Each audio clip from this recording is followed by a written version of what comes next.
Arthur Morgan does not die because of tuberculosis. He does not die because of Micah Bell or the Pinkertons or a single bullet on a lonely mountaintop. Arthur Morgan dies because of a lifetime of misplaced loyalty and small compromises, a story of tiny, almost reasonable decisions that quietly seal his fate decades before his body ever starts to fail. From the very beginning, his path is bound to a man and a philosophy. A teenage outlaw, freshly orphaned after Dutch van der Linde and Hosea Matthews kill his petty criminal father, Arthur is taken in, fed, taught to read, and given a new family. Dutch speaks of freedom and justice, of robbing the rich and corrupt, of civilization as a cage closing around honest men. For a lost soul searching for meaning, what chance does he have against that kind of charisma? His first mistake is not joining the gang. His first mistake is believing that Dutch's vision is the only way to live. Because this is not just the tale of one outlaw's illness. It is an American epic, stretching from its humble beginnings in the 1870s to the early 1900s, when the world was changing and the old ways were dying. It is a story of idealism and reality, of freedom and civilization, of loyalty and betrayal played out against the slow death of the West. The Van der Linde gang becomes the living embodiment of that tension, preaching liberty while drifting ever closer to cruelty, talking about family while sacrificing its own. In the truest sense, the gang is a mirror held up to America itself. Born from rebellion and dreams of freedom, it grows on stolen money and stolen moments of peace around campfires, even as greed, hypocrisy, and the relentless march of law close in. Dutch rails against government and industry, yet takes Cornwall's blood money. He condemns cruelty, yet orders raids that burn families alive. Arthur sees all of it, helps carry it out, and tells himself it is for the greater good. How many times can a man explain away his conscience before it stops listening? This is the journey that will be traced in full. From Arthur's first ride with Dutch and Hosea, through the Blackwater ferry heist, where they misread a changing world, into the desperate flight across Coulter roads, and St. Denis. Every feud with Colm O'Driscoll, every shot fired at Cornwall's men, every step into Guarma's jungle, and up that final mountain will be examined as one more missed exit, one more chance Arthur had to walk away and did not. This is the entire intertwined lore of Arthur Morgan and the Van der Linde gang, from first meeting to final bullets, marking the exact moments his death becomes inevitable, and the rare moments where it still was not. By the time his lungs give out, the real killing has already been done. The question is, when did it truly begin? So what is really being watched here?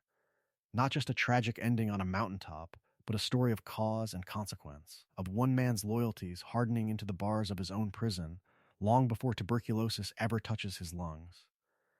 This is, in the truest sense, an autopsy, not of a body on a table, but of a life lived under a dying sun. From its humble beginnings, when a teenager named Arthur Morgan lets Dutch and Hosea replace the father they have just killed, to the final ride back toward camp as the world was changing around him, every cut into this story will ask the same question: where did survival end and self-destruction begin? The core mystery is simple to state and painful to answer. At what exact moments does Arthur sign his own death warrant? Is it at the very beginning, when he joins an idealistic outlaw family and lets Dutch's philosophy become his scripture? Is it on the docks at Blackwater, helping plan a ferry robbery that proves the old ways were dying while Dutch still pretends they are not? Is it outside the Downs farm, when he beats a sick man for an unpaid debt and quietly inhales his own execution? Or is it much later, when he sees Dutch abandon his code and still chooses to ride beside him? To answer that, the narrative will move chronologically, but with a surgeon's focus. It will start before Arthur ever pulls on a worn hat with a gang brand behind it, at the founding of the Van der Linde outfit, when Dutch and Hosea are still charming dreamers railing against civilization. It will follow the rise through train robberies and campfires, through the Blackwater disaster and the frozen exile at Coulter, through Rhodes, St. Denis, Guarma, and Beaver Hollow, always returning to one thread: Arthur's evolving mistakes, loyalties, and chances to walk away. Each major event will be treated as a closing door: the Blackwater ferry heist that shatters the illusion of safety, the Downs collection that quietly infects his body, the Braithwaite and Gray feud that stains the gang's claim to honor, Guarma, where Micah whispers in Dutch's ear while Arthur finally sees the cracks. the St. Denis bank job that kills Hosea and Lenny and kills Dutch's sanity with them.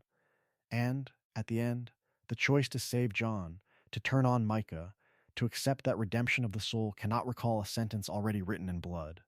This will not be mere plot recap. It will be a moral and psychological autopsy, tracing why Arthur believes in Dutch so completely, why doubt arrives so late, and why a man can become the living embodiment of regret only when there is no road left to take. The tone will stay cinematic and reflective, a steady advance through mini arcs of hope, betrayal, and belated clarity. Found family, broken ideals, and the cost of waiting too long to change will return again and again, until the next section steps back in time to the first choice that made all the others possible. The moment a lost soul decides that Dutch van der Linde is worth dying for. That decision is the first bullet, and it's fired long before Arthur Morgan ever coughs blood into a handkerchief. From its humble beginnings, Arthur's life is a story of absence. His mother dies when he is still a boy, leaving no soft place in a hard world. His father, Lyle Morgan, is a petty outlaw drifting from town to town, dragging his son through a landscape where the law is always hunting them and safety is always somewhere else. There are no schools, no stable homes, no real childhood memories. There is only the road, the next score, and a growing conviction that civilization means cells and nooses. In this world, Lyle is the only constant, and even that constant is a disappointment. He steals, he drinks, he teaches Arthur how to lift a wallet before he teaches him how to spell his own name. The boy learns early that freedom, for men like them, is never guaranteed, only taken.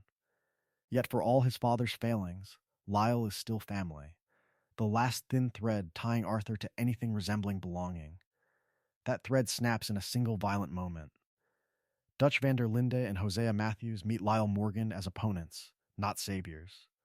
One day, three conmen walk into the same space, and by cruel irony, two are trying to rob the third. The confrontation ends with Lyle dead on the ground and his teenage son staring at the men who have just orphaned him. Then something impossible happens. The killers do not walk away. They take responsibility. Dutch and Hosea bring Arthur into their camp, feed him, clothe him, and, in the truest sense, rebuild him. Dutch teaches him to read, to argue, to wrap crime in philosophy and call it justice. Hosea teaches him to hunt, to plan, to survive winter and Pinkertons alike. The men who ended his old life become the architects of his new one. Is it any wonder the boy confuses mercy with destiny? Arthur's first mistake is not pulling a trigger or robbing a train. It is internal. He decides that survival and gratitude demand absolute loyalty. Dutch's approval becomes the only measure of his worth, the only compass for what a man should be. If Dutch praises him, he is strong, honorable, useful. If Dutch is disappointed, Arthur is nothing. That is the moment his identity fuses to the gang. From that point on, every choice runs through a single question: what does Dutch want? If Dutch is right, then Arthur is a good man fighting a rigged world. If Dutch is wrong, then Arthur's entire life, every robbery, every corpse, every abandoned chance at peace, turns to ash. The cost of doubting Dutch is not just leaving a camp. It is admitting that the only family he ever trusted was built on delusions. So the clock starts ticking. Not at Blackwater, not in St. Denis, not in a doctor's office, but here, with a grieving teenager who decides that one charismatic outlaw is worth his soul. The next time Dutch says, "Have a little faith," that bullet will move a little closer to Arthur's heart. And the first real test of that faith will come on a foggy river in Blackwater. When Dutch promises that one last score can buy their freedom forever, the story begins not with a gunshot, but with a joke. Before Blackwater, before St. Denis, before Arthur ever rides under the van der Linde banner, there is a single afternoon that decides what kind of world he will inherit. From its humble beginnings, the gang is not an army or a death cult. It is two men reaching for the same wallet. Dutch van der Linde and Hosea Matthews meet in the 1870s, both stalking the same well-dressed mark on a dusty street, each convinced he is the cleverest outlaw in the territory. Dutch steps in with his grand speech about corruption and freedom. Hosea slips in with a quiet confidence and a practiced smile. And within seconds, both realize something is wrong.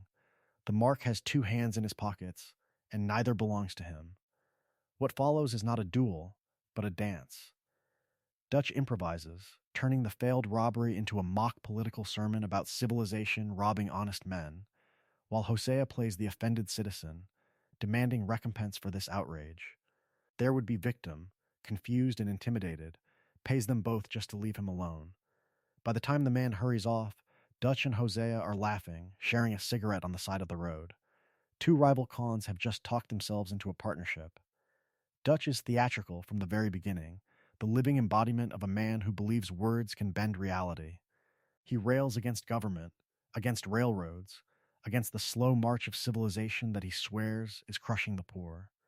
He talks in circles about freedom and family, about a philosophy of resistance where every robbery is a protest and every campfire is a parliament. Hosea, by contrast, is dry and pragmatic, a man who sees through people in an instant and knows how fragile those speeches really are. Yet even he believes in some lines that should not be crossed. Their decision to build a gang is almost romantic in its idealism. Two men who will steal, but only from those they deem deserving.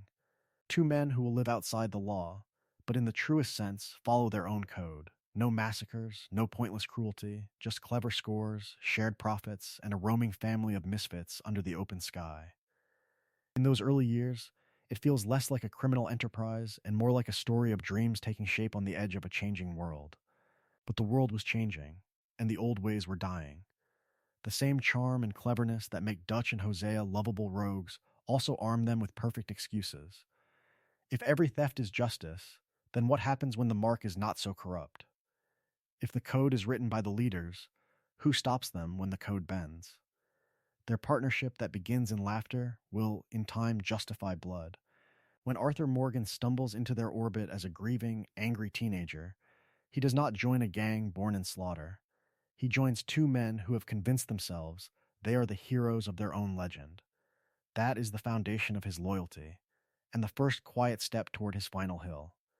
Because by the time their one last score at Blackwater comes around, that old code will already be cracking, and the dream they built together will be one bad decision away from collapse. From its humble beginnings, the Van der Linde gang does not look like a death sentence. It looks like an answer. A family on horseback, a campfire in the dark, a traveling experiment in freedom that insists the world has judged them wrong. In those early years, the gang is small enough to feel personal and idealistic. A train car quietly relieved of its payroll, a stagecoach robbed with minimal bloodshed, a town bank hit after careful study of guards and schedules. The money goes into a communal box. The food is shared, the work is shared, the danger is shared. Around the fire, Dutch calls it more than crime. He calls it a philosophy, a story of men and women proving that civilization does not own them. Dutch's speeches in this era are the living embodiment of that dream. He talks about civilization as a cage, about railroads cutting the land into pieces, about government men and industrialists stealing a country that never belonged to them. In his telling, the gang are not thieves, but the last true free men and women, standing in the doorway between the old ways and the new order. The world was changing, he insists, but it does not have to change us. It is intoxicating. It sounds, in the truest sense, heroic beside him. Hosea plays a quieter role. He indulges the big talk, smiles through the grand declarations, but keeps a ledger in his head of risk and consequence. Dutch dreams of dynamiting armored cars. Hosea redirects him towards swindling a railroad executive with forged bonds. Dutch imagines shooting it out with a town's entire law presence. Hosea arranges a distraction, a costume, a con. Where Dutch leans toward spectacle and righteous violence, Hosea leans toward cleverness, patience, and leaving as few bodies as possible. Their moral positioning becomes the gang's armor. They target rich ranchers, corrupt sheriffs, railroad offices, and express companies insured by Eastern banks.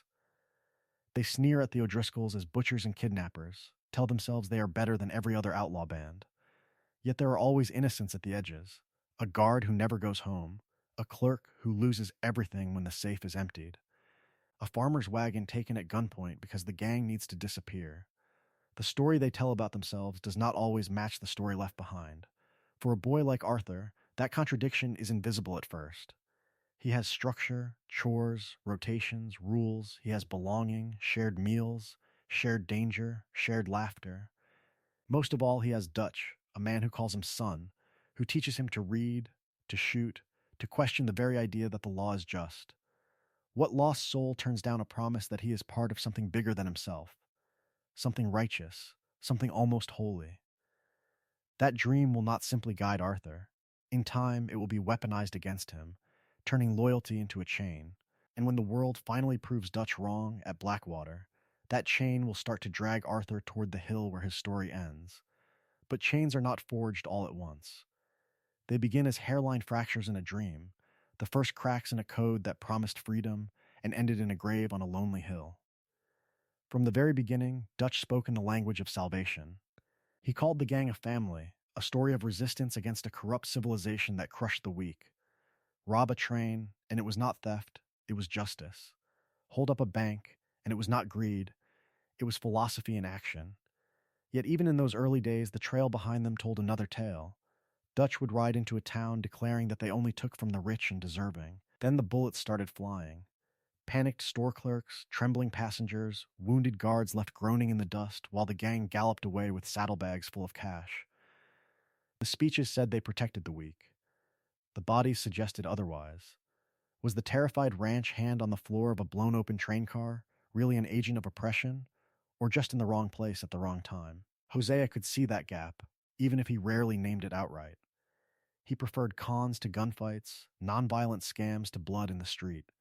Selling fake moonshine, running a rigged poker game, convincing a wealthy fool that a miraculous investment waited just over the next hill. Those were, in his mind, cleaner crimes. He would tease Dutch about the grand speeches, poke fun at the sermons about freedom and progress, then quietly ask whether they were still only hurting the deserving. The question usually earned a smile, a joke, or a change of subject.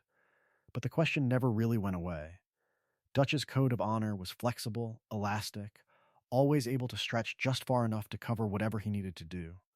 He insisted they were nothing like the O'Driscolls. The O'Driscolls were butchers, brutes, the living embodiment of everything he despised. Yet to the families whose homes were robbed, to the guards whose blood soaked into the dirt, the difference often came down to style and self-justification. One gang roared about progress and ideals, the other grunted about money and survival. The impact on their victims was much the same. Arthur grew up inside that contradiction. For him, Dutch's word was law, and law was morality in the truest sense. If Dutch said a man deserved to be robbed, then he did. If Dutch said a town was rotten, then burning it down became an act of cleansing rather than cruelty. Loyalty to the gang's story about itself slowly replaced any clear sense of harm or innocence. Right and wrong blurred into a single question: is this what Dutch wants? That is Arthur's second great mistake, accepting a code that can bend around any action, a philosophy that can excuse any wound as long as it serves the dream. It makes it frighteningly easy for him to ride into Blackwater, to collect debts that will poison his blood, to follow Dutch down darker roads. Because if the code can justify this, what will it justify next? If the gang's code could justify almost anything, then the question stopped being what was right and became something far more dangerous: what would make Dutch proud? That shift did not begin in Blackwater or St. Denis. It began with a boy standing over his father's corpse. From the very beginning, Arthur Morgan's life was bound to Dutch's philosophy by blood. Lyle Morgan, a small-time criminal, crossed paths with Dutch and Hosea in one of those grim little encounters that defined the dying West, a robbery gone wrong. Two veteran outlaws facing a man who was more desperate than dangerous. When the smoke cleared, Lyle was dead. His son was not. Dutch and Hosea could have walked away. Instead, they made a choice that would haunt 3 decades of history.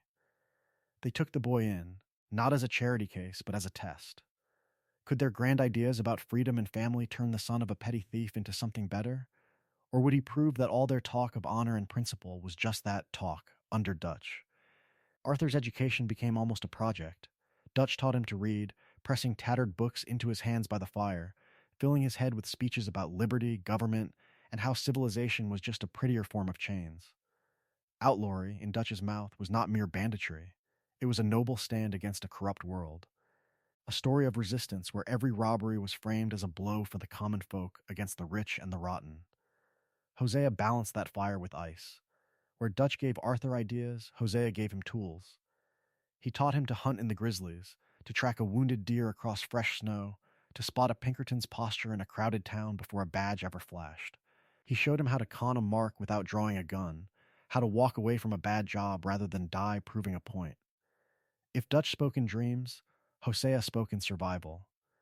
Together, they forged Arthur into the living embodiment of their shared philosophy. Loyal but thoughtful, brutal when needed yet capable of mercy, he became proof of concept. If this lost soul could grow into a principled outlaw under Dutch's care, then Dutch was not just a criminal. He was a visionary father, a man building a better kind of family as the world was changing and the old ways were dying. Arthur's third great mistake was embracing that role completely. He stopped asking whether the philosophy was true, and focused instead on whether he was worthy of it. His self-worth fused with Dutch's approval, his conscience calibrated to Dutch's praise. As long as Dutch said the gang stood for freedom, Arthur believed it. As long as Hosea stayed, Arthur stayed. That bond would give him strength in gunfights and storms. It would also chain him to choices that would one day kill him. Because once a boy decides his father can do no wrong, what happens when that father starts to fall? For Arthur, the answer at the beginning is simple. Dutch cannot fall. Dutch is the ground beneath his feet. From the very beginning, Dutch's words do more than fill the air around the campfire. They become the air Arthur breathes. Dutch talks about civilization as a disease, about government as a gang with better stationery, about the world as a prison built by bankers and railroads.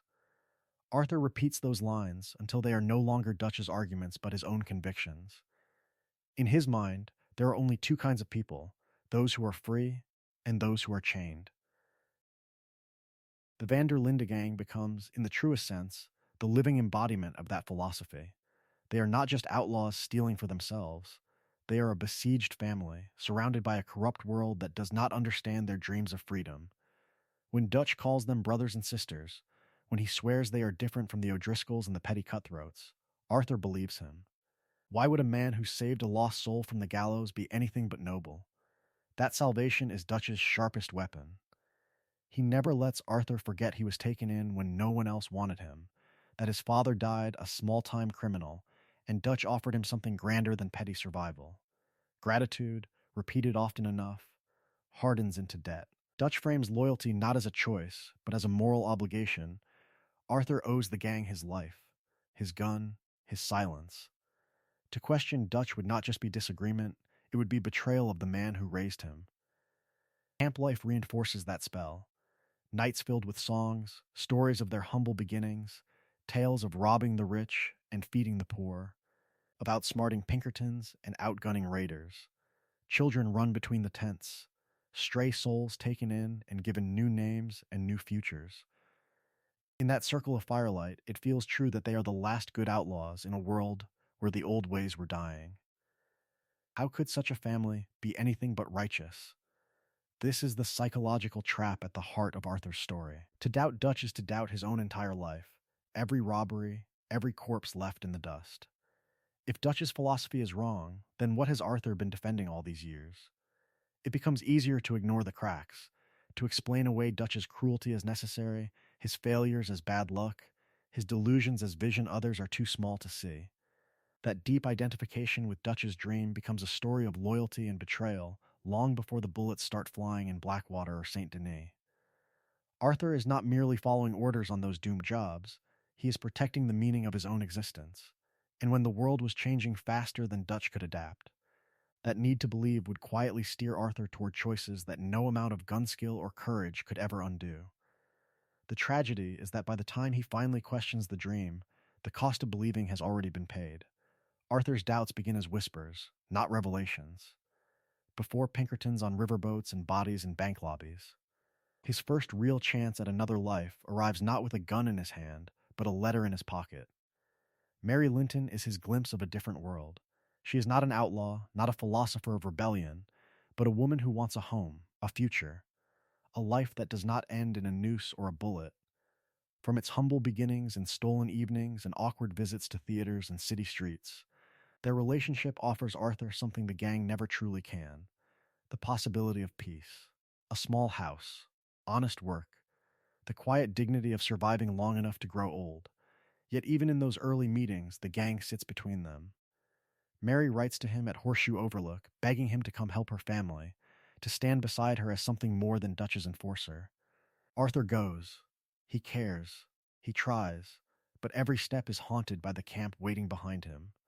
His loyalty to Dutch poisons every promise. He keeps one boot in that other life and one boot in the mud of outlawry, telling himself that once Dutch has one more score, once the gang is safe, then he will think about Mary, about leaving, about living.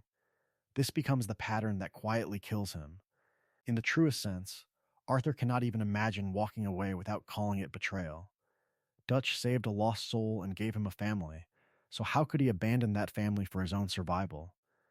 Every time the question arises, the answer is the same. After this job, after this town, after this mess. It is a story of loyalty and betrayal, of dreams and delusions, compressed into a single excuse that stretches across the entire game. Mary becomes the living embodiment of his unease. Each time she appears, at the theater in Saint Denis or on that balcony where she looks down at him with tired, knowing eyes, she forces Arthur to see the gap between the man he is and the man he might have been. She wants the version of Arthur who reads books, who laughs softly, who can sit in a church pew without scanning exits. He returns to the camp and becomes again the man who rides into Rhodes and Clements Point with a rifle across his lap, the man civilization will never accept. These are not just romantic tragedies, they are missed exits on the road to his grave. Had he chosen Mary early, he likely never rides to Valentine to threaten Thomas Downs, never contracts the disease that seals his fate, never follows Dutch onto that doomed boat to Guarma. The old ways were dying, and Mary offered him a path into the new world. He turns away. And the next time the world offers Arthur Morgan a way out, the cost of stepping through that door will be far, far higher. Arthur turns away from Mary, and in doing so, he turns deeper into Dutch's world. The door to a quiet life closes, and another figure steps through the smoke of the outlaw campfire, John Marston. John's story is a story of abandonment, long before it becomes a story of gunfights and train robberies.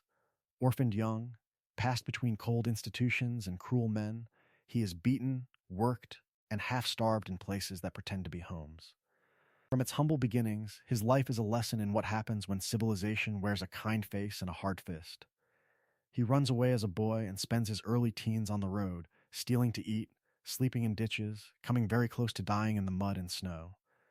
Then Dutch finds him, not in a church or a courtroom, but on the road during a robbery gone wrong. The irony is sharp. The man who will become his savior meets him with a gun in his hand. Dutch and Hosea see another stray, another lost soul the world has thrown away. Dutch patches him up, feeds him, talks to him. He does not speak as a sheriff or a preacher. He speaks as a philosopher of the open road, promising freedom, family, and a place where a boy no one wanted can finally belong. For John, Dutch is not just a mentor. He is, in the truest sense, the man who kept him from starving to death. That distinction matters. It means that every speech Dutch gives, every plan he spins about loyalty and dreams and a future beyond the reach of the law, lands on John as a kind of gospel. Dutch becomes the living embodiment of a better world that might exist somewhere beyond the horizon. But Dutch's pattern is already forming. From the very beginning, each new recruit is framed as a soul he is rescuing from a cruel, rigged world. Arthur, John, Bill, Javier, all are told the same story. Dutch is not a criminal leader.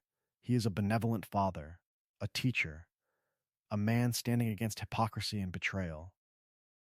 Is it charity, or is it flattery with a purpose? Here, though, Arthur and John quietly diverge. Arthur, taken in after Dutch and Hosea kill his father, grows up eager to please, desperate to live up to the philosophy he has been handed. John, who has already survived alone, is more skeptical, more self-interested, less willing to swallow Dutch's speeches whole. Dutch calls for sacrifice, and Arthur leans forward. John hesitates. That difference breeds friction. Arthur hears John's doubts and sees ingratitude toward the man who saved them both. John hears Arthur's devotion and sees Navet, a blind faith that ignores how often Dutch's plans end in blood. Their rivalry begins not with fists, but with questions. When does loyalty become delusion? When does family become a chain? As the gang rides toward Blackwater and the coming disaster, this quiet split hardens. John's instinct, again and again, is to pull away, to think of Abigail and Jack, to imagine a life beyond Dutch. Arthur's instinct is to double down, to prove that the dream is still alive if everyone just believes a little harder. One walks toward the edge, one clings to the center. The world was changing. The old ways were dying. In that closing frontier, the man who steps back from Dutch's fire will live long enough to see the end of the West. The man who steps closer will burn with it. In the middle of this shifting frontier, the gang already has a favored son. Before John ever rides into camp, Arthur is the living embodiment of Dutch's philosophy: loyal, efficient, and unquestioning. From the very beginning of his life with the Van der Linde gang, he has been the boy Dutch rescued, the outlaw Hosea refined, the man trusted to carry out the most dangerous work without complaint. So when John Marston arrives as a scrawny teenager, half wild and half starved, the bar is already set. Dutch and Hosea see another lost soul to mold, another chance to prove that their way of life can save a broken boy from civilization's hypocrisy. Arthur sees something else. He sees competition. Dutch boasts that John is the future of the gang, praises his shooting, his riding, his nerve. The praise that once flowed only to Arthur now splits in two. On paper, they are brothers. In practice, they become rivals. Arthur is the established golden son, the reliable muscle who believes in the speeches about freedom and family. John benefits from those speeches, eats the food they steal, and sleeps under the protection they buy. But he never fully swallows Dutch's philosophy. There is always a part of him held back, a small, stubborn distance that Arthur cannot quite understand. That distance shows itself early. John disappears for stretches, drifting away from camp, chasing his own minor scores, sometimes chasing women, sometimes chasing nothing at all. When the gang is planning robberies or scouting new territory, Arthur is there by Dutch's side. John is missing, or late, or half committed. To Arthur, this looks like selfishness. To Dutch, it is an opportunity. Dutch starts playing them against each other. One day he praises Arthur's loyalty. The next he laments John's independent streak as if it is both a curse and a compliment. He sends Arthur on the hardest jobs to prove his devotion. He sends John on risky errands to test whether he can be trusted. Each man is told he is essential. Each man is made to feel replaceable. It is a story of loyalty and betrayal, of dreams and delusions, playing out inside a single campfire circle. Their clashes grow from this pressure. Arthur scolds John for going missing when the gang needs him. John bristles at Arthur's lectures, seeing only a man who has let Dutch crawl inside his head. Arthur thinks John is running from responsibility. John thinks Arthur has surrendered his freedom. In truth, they are mirrors. Arthur looks at John and glimpses a version of himself who might have walked away from Dutch's orbit, who might have chosen a quiet life beyond robbery and gunsmoke. John looks at Arthur and sees the danger of giving another man too much power over a soul, sees the cost of being loyal in the truest sense. From its humble beginnings, this tension is not just personal, it foreshadows their opposite fates. When the gang finally begins to crack, the roles will reverse. The believer will become the skeptic. The man who once clung to Dutch's dream will be the one shoving John toward an exit. And in that final push toward safety, Arthur will seal the fate that has been waiting for him since he first chose Dutch over himself. Arthur's mistake was never just Dutch. It was the entire world Dutch built around him. A story of loyalty and betrayal is not forged in a single friendship. It is forged in a moving city of outlaws, in a traveling nation that convinces a lost soul he has already found his home. From its humble beginnings as Dutch, Hosea, and a teenage Arthur riding against small-town banks, the Van der Linde gang swelled into something far larger than a posse. Women and children, sharpshooters and drifters, drunks, idealists, and stone-cold killers all gathered under Dutch's banner. What started as three men sharing a fire became a caravan of wagons, tents, horses, and habits, drifting just beyond the grasp of civilization and just beyond the reach of real accountability. Bill Williamson came first among the notable guns, a former soldier whose bravado barely hid his insecurity. Dutch praised him in public, mocked him in private, and Bill clung to that praise as proof he mattered. Javier Escuela arrived with a guitar and a past full of revolutions, a romantic revolutionary who believed Dutch's philosophy could be the living embodiment of freedom in the West. Abigail Roberts brought a different story, one of survival more than dreams, working the saloons until the gang offered something resembling safety, even if that safety came with gunfire and debt. Around them clustered others, each with their own needs and damage. Susan Grimshaw enforced order, the camp's iron spine. Pearson cooked, complained, and counted the spoils. Tilly, Mary Beth, Karen, and the rest found in this chaos a version of family the world had denied them. Charles Smith, quiet and observant, carried the weight of two dying peoples on his shoulders. Together they did not simply ride, they lived in the truest sense as a roving community, complete with rules, rituals, and roles. Camp life had its own rhythm, chores were shared, profits pooled, and every big score meant a cut in the box for the whole camp. At night, Dutch turned the fire into a pulpit, delivering speeches about freedom and the old ways dying, about resisting a world that was changing into something colder and more mechanical. Who would not be drawn in by that? Who would question the philosophy when the stew was hot, the whiskey was flowing, and the stars seemed to bless their defiance? Yet the same motion that kept them free kept them from ever stopping long enough to change. Each time trouble came too close, the wagons rolled on. New camp, new promises, same patterns. Constant movement became a habit, then a reflex, then a trap. It was easier to ride to the next valley than to ask whether Dutch's dream was already rotting from within. This restless wandering would turn, after Blackwater, into frantic flight. But even before that disaster, Arthur's loyalty to this makeshift nation ensured he would keep following the wagons long after the dream had died, long after leaving might have saved his life. The road was already carrying him toward a fate he could not yet see. For a time, the road did not feel like flight at all. It felt like triumph. Before Blackwater turned the gang into ghosts, there was an era when the Vanderlinde outfit stood at the center of its own small world, the living embodiment of Dutch's philosophy that an outlaw family could outthink, outshoot, and outsing civilization itself. Trains were not symbols of progress in this story of the West closing. They were opportunities. The gang robbed them with precision, Dutch and Hosea planning routes and alibis, Arthur and John riding hard along the cars, Bill blowing safes, Javier covering the rear with a rifle. On good days, no one died who did not need to. On bad days, the gang told themselves the railroad men had chosen their side. Either way, the money flowed, and Dutch's speeches around the fire grew more confident, more grand. Camp in those days was a world unto itself. After a job, the wagons circled. Lanterns swung from ropes, bottles passed from hand to hand. Javier played guitar, Karen and Tilly sang, Uncle told the same stories, and no one really minded. Children slept under the sound of gunfire stories and Hosea's quiet laughter. The old ways were dying out there in the wider world, but inside that circle of light, it felt as if time had paused. For a few hours, they were not fugitives, they were family. Arthur thrived in this golden age.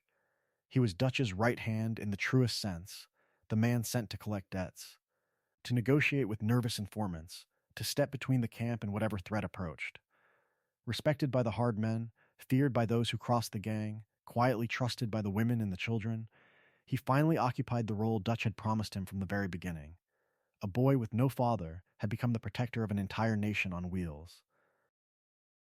Those nights of music and those days of clean getaways became more than memories. They hardened into armor. Whenever a plan went bad later, whenever a bank job or a rescue turned into a massacre, Dutch would gesture back toward this era and insist that the dream still worked, that one more score could bring it all back. Arthur believed him, because he needed to. How else could he justify the trail of bodies behind them? Yet even in the so-called golden days, the cracks were there for anyone willing to look. Innocent passengers screamed on those trains. Guards with families fell in the dust. Lawmen grew more organized. Pinkertons more relentless. Newspapers more vicious. The world was changing, and the gang's freedom was already narrowing. But around the fire, the stories focused on the camaraderie, the songs, the shared laughter after close calls. Who wanted to remember the frightened eyes of a clerk begging for his life? This selective memory would become one of Arthur's most dangerous delusions. The more the gang decayed, the more he chased this vanished version of them, loyal to a past that no longer existed. The question was not whether that past could be reclaimed. The question was how many lives, including his own, he would spend trying. The answer began to reveal itself in Blackwater.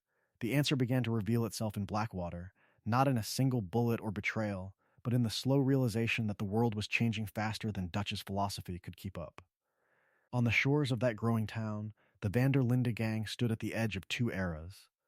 Steel tracks crawled toward the horizon, telegraph wires stitched the sky, and paddle steamers cut across the water, carrying bankers, bonds, and the quiet certainty of corporate power. From its humble beginnings in muddy frontier camps, America was hardening into something colder and more efficient. The old ways were dying, and the gang's dream of freedom was dying with them. Railroads did more than move cattle and tourists. They moved information, money, and law. A train that once took weeks to cross a territory now did it in days, and a telegraph message did it in minutes.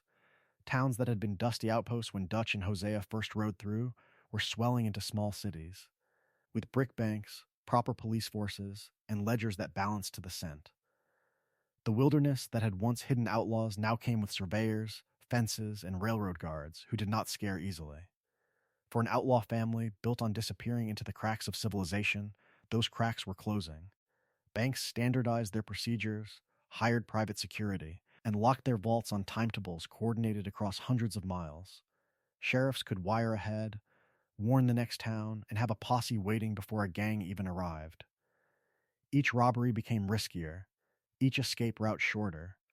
Where could a man vanish when every track, every wire, every timetable worked against him? Into that tightening net rode the Pinkertons. They were not drifting posses or hot-headed sheriffs. They were the living embodiment of industrial power turned into a badge and a gun. Men like Andrew Milton and Edgar Ross followed paper trails, informants, and corporate interests, not personal grudges. They represented a new order where law was a business, and outlaws were not romantic enemies of civilization, but inefficiencies to be removed. Dutch saw all of this, and instead of adapting, he doubled down. Every new train line, every smokestack on the horizon became, in his mind, proof that his war was righteous and necessary. Civilization was no longer just corrupt. It was a machine designed to crush freedom, to grind down anyone who refused to kneel. His speeches grew longer, his plans more grandiose, his promises more detached from reality. Was this still a story of resistance, or already a story of delusions? Arthur, raised in that rhetoric from the very beginning, followed. He rode those new rails not as a passenger of progress, but as a robber trying to hold back a tide with a six-shooter. Each train heist, each confrontation with Cornwall's men, pulled the gang deeper into conflict with the very forces reshaping the world. Blackwater was the test of that collision. Dutch, Hosea, and Arthur tried to treat a modern, organized ferry, guarded, insured, connected, as if it were just another stagecoach on a lonely road. It was not. In that miscalculation lay the seed of the disaster to come, the moment where refusal to accept a changing world would turn from stubborn pride into fatal mistake. The Pinkertons were already closing in. Blackwater would only give them a reason to never let go. Blackwater is the hinge on which the entire story turns. A single night on a crowded ferry, and the dream of freedom becomes a sentence of perpetual flight. On paper, it is perfect. A heavily guarded boat, packed with townsfolk and travelers, carrying government bonds, private fortunes, and the kind of money Dutch has always promised will buy their way out. Not just another score, but the score. The last great robbery before civilization finally swallows the frontier. In Dutch's mind, this is not greed. It is the final act of a philosophy, the living embodiment of everything he has preached from its humble beginnings. Dutch, Hosea, and Arthur approach Blackwater as if the calendar does not matter. To them, it is still the 1870s in spirit, the very beginning of their legend, when a clever plan and a few brave men could outwit any sheriff. They study guard rotations, arrange disguises, time the crossing. Hosea raises quiet doubts about the town's size, the number of lawmen, the rumors of Pinkertons already sniffing around. Dutch waves it off. The world was changing, he admits, but that only means they have to change it faster. Arthur stands beside him. Loyal, steady, complicit, he helps walk through the plan, checks the guns, reassures the others. To him, Dutch's vision still feels in the truest sense like destiny. A story of family and rebellion that cannot simply end because a town has telephones and uniformed detectives. When Hosea's caution meets Dutch's certainty, Arthur does not mediate. He chooses a side. He chooses Dutch. What they all misread is the scale of the response. Blackwater is not a dusty rail stop with a half-drunk marshal. It is plugged into banks, railroads, insurance companies, Pinkerton contracts. When the ferry is hit and shots are fired, the law does not stumble, it converges.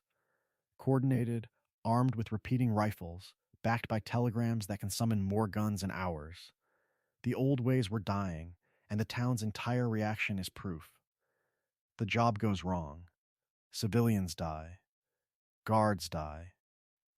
Gang members die. The money that was supposed to buy a new life becomes blood-soaked and cursed, scattered or abandoned in the chaos. In the aftermath, Blackwater turns into a word the gang cannot even say without flinching. A ghost town in their minds even as it thrives in reality, booming under the very civilization they tried to defy.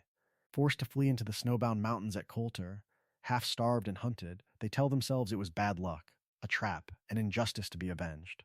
For Arthur, this is the moment that could have shattered the illusion. He could have seen Blackwater as the final verdict on Dutch's dreams, proof that the world had passed their outlaw family by. Instead, he clings tighter, treating disaster as an insult to be answered, not a warning to be heeded, and in doing so, he locks himself onto a path that has only one possible end. The future has caught up. Yet he keeps riding. The tragedy at Blackwater does not begin with gunfire on the docks.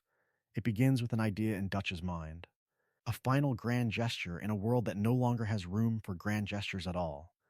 In his head, this is the last big score, the one that cashes out a story of sacrifice and struggle and delivers the gang to freedom beyond the reach of civilization.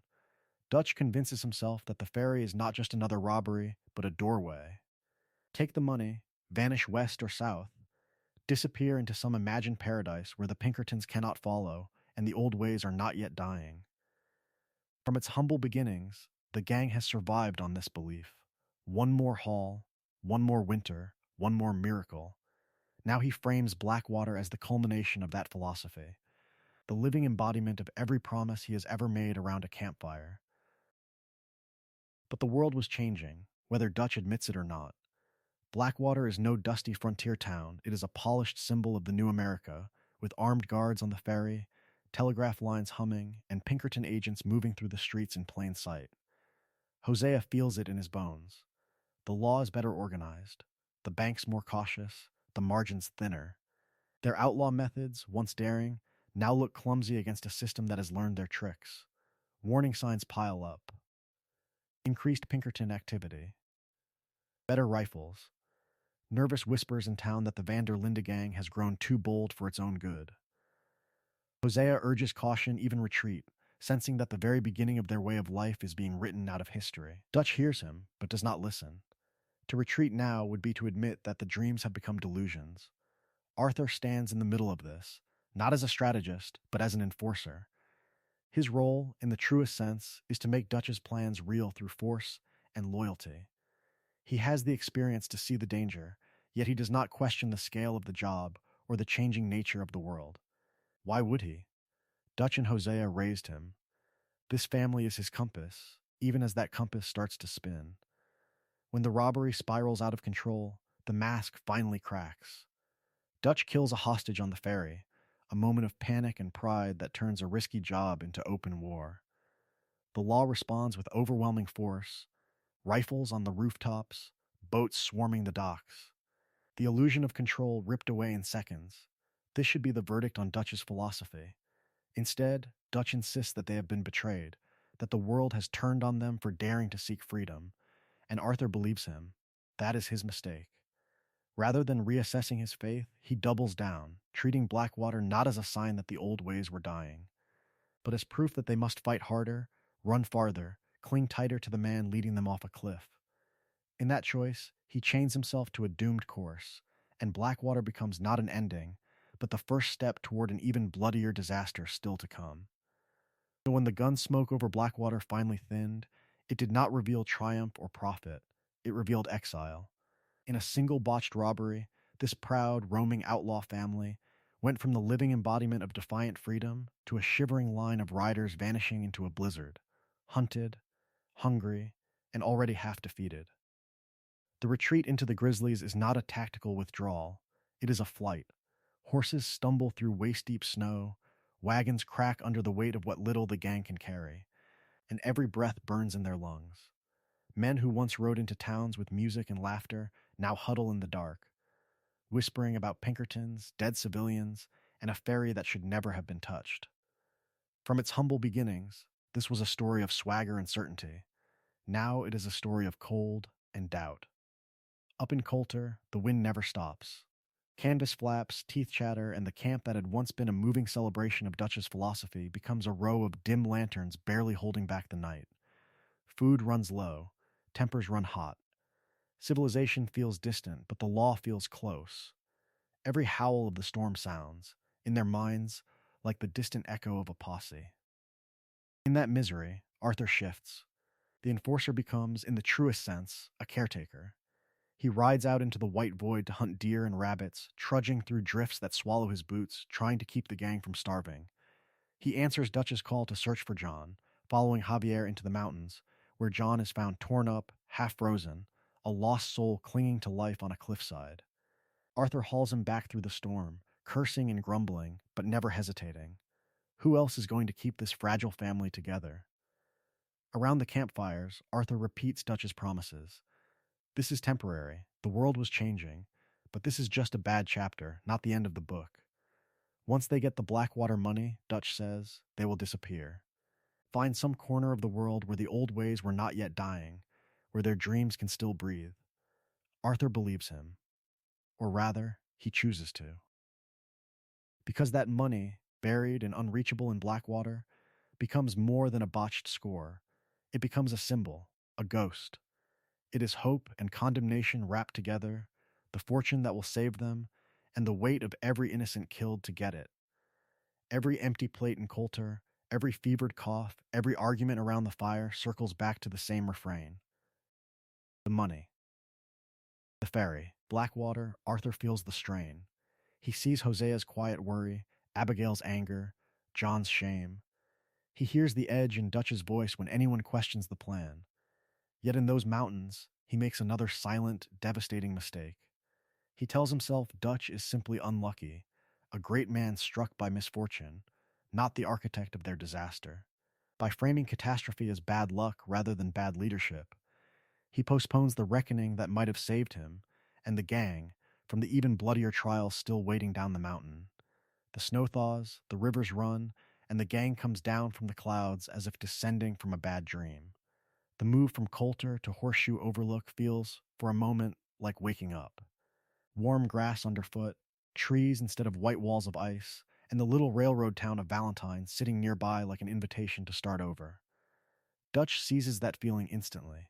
He turns the new camp into a stage, declaring that Blackwater was a misstep, not a prophecy, that their story is still a story of freedom, family, and righteous rebellion. Around the fire, he speaks of rebuilding the treasury, of one more big score that will clear their debts and carry them to Tahiti, Australia, some distant shore where civilization cannot touch them. In his telling, the ferry robbery becomes an unlucky chapter, not the very beginning of the end. Horseshoe Overlook becomes, in the truest sense, a performance of normalcy. Tents go up in neat rows, Pearson's stew pot starts bubbling, and the chores return. Arthur hauls hay, chops wood, and rides out on small jobs that feel almost modest compared to the chaos of Blackwater. There are card games under lantern light, Sadie's sharp voice cutting through the evening, Uncle pretending to work while doing nothing at all. Laughter returns to camp, and with it the dangerous illusion that the gang can still be what it once was. Arthur leans into that illusion. He visits Valentine, gets into bar fights, helps Hosea run cons that echo the gang's more idealistic days, when the targets were rich cattlemen and pompous oilmen rather than desperate farmers. It feels, on the surface, like a return to form. From its humble beginnings as a band of misfits to this wandering outlaw family still holding the line against a changing world. If the camp is alive, how bad can things really be? But the world was changing, and the old ways were dying, even as Dutch pretended otherwise. Pinkerton agents begin to appear more often, watching from station platforms, asking quiet questions. Cornwall's men sniff around their jobs. Dutch's speeches grow a little sharper, his reassurances a little more brittle, and the work itself grows meaner. Robberies in Valentine escalate from drunken brawls to shootouts in the mud. Each job carries more risk, more blood, more noise that draws civilization closer. Here, the pattern interrupt arrives in the smallest, most mundane form imaginable: a ledger. Strauss's Book of Debts, neat names and numbers pressed between worn leather, looks harmless, almost boring. Yet it is the living embodiment of the gang's new reality, a record of how far they have drifted from any claim to robbing only the rich and corrupt. Arthur flips its pages as if they were nothing more than errands, not understanding that one of those names will carry the sickness that kills him. This quiet period at Horseshoe Overlook is a lull before a storm, a false spring where routine smothers doubt. Arthur's chance to step back, to question the philosophy he has lived under since he was a teenager, is swallowed by chores and campfire comfort. While Dutch promises that one last score will fix everything, the next great mistake is already written in ink: a simple order to collect on a debt from a man named Thomas Downs. That debt to Thomas Downs is the seed of Arthur's death. But the soil it falls into was prepared years earlier, in blood, by a feud that defined the gang's sense of itself. To understand why Arthur walks into that yard without question, the story has to return to Dutch's oldest enemy, Colm O'Driscoll. From the very beginning, Dutch framed Colm as the living embodiment of everything his own gang was not. Colm was a butcher, a traitor, a man with no code and no philosophy beyond profit and cruelty. Dutch, by contrast, preached freedom, family, and a higher purpose, insisting that his gang were outlaws in the truest sense, resisting a corrupt civilization rather than preying on the weak. Two rival leaders, two rival stories about what it meant to live outside the law. Their feud was a story of loyalty and betrayal, of dreams and delusions, of family turned into a weapon. Colm's men killed Annabelle, Dutch's lover, and that wound never healed. Every campfire speech, every raid on an O'Driscoll hideout carried that ghost. Dutch told his people that hunting O'Driscolls was not just business, but righteous vengeance, a necessary war to protect their way of life as the world was changing and the old ways were dying. In practice, it meant ambushes in the snow, kidnappings in the woods, and bodies left hanging from trees. The O'Driscolls struck first at times, the Van der Linde gang struck first at others, and the line between retaliation and escalation vanished. Dutch would lead a raid on a camp, burn it out, and call it justice. Colm would answer with a bombing or a lynching and call it survival. Who was defending, and who was provoking on any given day? Arthur did not stand apart from this. He rode on the scouts, planned the attacks, and pulled the triggers. He dragged O'Driscolls from cabins and questioned them with fists and knives, convinced that anything done to them was justified by Dutch's code. When Colm captured him in Valentine and strung him up as bait, it was not a clash of opposites. It was two reflections. Facing each other, both convinced the other was the monster. The longer the feud went on, the more the differences between the gangs looked like branding rather than behavior. Both robbed trains, both shook down towns, both terrorized communities caught in the crossfire, leaving farmers and shopkeepers to bury their dead and rebuild shattered lives. One gang wrapped its violence in speeches about freedom, the other did not bother with speeches at all. Arthur's mistake is not only that he participates, it is that he believes the story. He accepts Dutch's framing of Colm O'Driscoll as pure evil, and in doing so he blinds himself to how similar they are becoming, how far Dutch has already drifted from the idealistic mentor who once rescued a lost soul on the streets. That blindness will echo in every later order Arthur follows, including that visit to Thomas Downs, and it will make it far harder to recognize, in time, that the real danger is not just outside the camp. Because if Colm is the mirror of what the gang could become, Dutch's next enemies will show what happens when that mirror shatters, and there is no moral high ground left at all. That mirror shatters with a name that barely appears in Dutch's early speeches, but will come to define the end of the gang's freedom: Leviticus Cornwall. From its humble beginnings, the Van der Linde gang had stolen from banks, stagecoaches, and the occasional rich fool, imagining itself as a story of noble outlaws striking back at a corrupt civilization. Cornwall is where that fantasy collides with the new century. From the very beginning, he is not just another rich man. He is the living embodiment of industrial power in the West, railroads snaking through mountains, oil derricks clawing at the sky, mines eating into the earth. His world runs on ledgers and contracts, on telegraphs and hired agents, not on six-shooters and posses. The world was changing, and Cornwall is the face of that change, in the truest sense. To him, an outlaw is not a moral enemy. An outlaw is a line item. At first, the gang treats him as nothing more than a particularly lucrative target. The train at Coulter, the bonds, the cargo, the raids on his oil wagons and depots, to Dutch and Arthur, it is just another job, another way to feed the family and fund the next big plan. How different could it be from robbing a bank in Annisburg or a coach outside Valentine? The answer is completely. But they do not see that yet. Arthur rides on those jobs without hesitation. He blows the safes, guards the tracks, guns down Cornwall's men, and listens as Dutch frames it as a blow against greed and oppression. It sounds righteous. It feels righteous. In reality, every dynamited carriage, every stolen bond, is pushing the gang out of the world of local sheriffs and into the sights of something far colder. Arthur's loyalty is absolute, and that loyalty quietly writes his death warrant.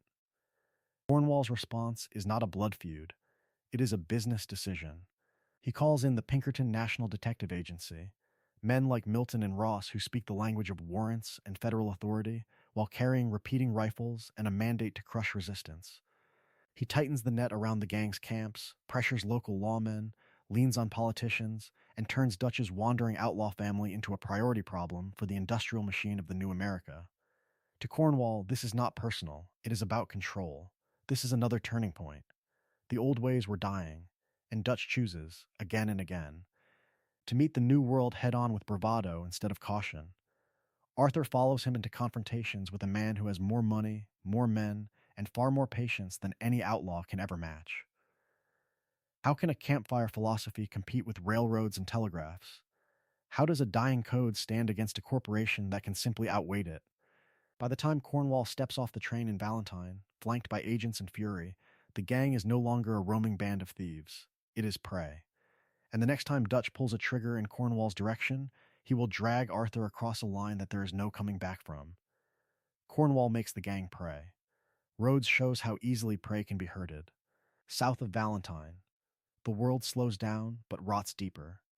The Braithwaites and the Greys stand over Lemoyne like crumbling statues, old southern dynasties clinging to a past that will not return. Tobacco fields, slave-built mansions, sheriffs on payrolls and judges in pockets, the living embodiment of a civilization that refuses to admit the old ways were dying. Their feud is a story of pride calcified into habit. No one even remembers the very beginning with certainty, only that blood answered blood until hate became tradition. One family owns the law and roads, the other owns the shadows beyond it, and both pretend the world was not changing around them. Into that stagnant war, Dutch van der Linde walks with a smile, a philosophy, and a desperate need for money. Dutch sees opportunity where others see decay. If Cornwall represents the new corporate order, the Braithwaites and Greys are the decaying aristocracy, and Dutch convinces himself he can rob both and stay clean. His plan is simple in the telling and poisonous in the doing. Play both sides, infiltrate both houses, stoke their hatred, then profit when they tear each other apart. To him, these ancient families are not people. They are pieces on his chessboard. Arthur becomes the hand that moves those pieces. He rides into Rhodes as hired muscle for the Greys, runs errands for the Braithwaites, smiles through false peace while carrying real guns. He kidnaps a Braithwaite boy from under his family's nose. He helps torch Braithwaite tobacco fields in the dead of night, watching flames crawl across leaves that feed a whole county. He stands in the street when hired guns and drunk lawmen turn the town into a killing ground.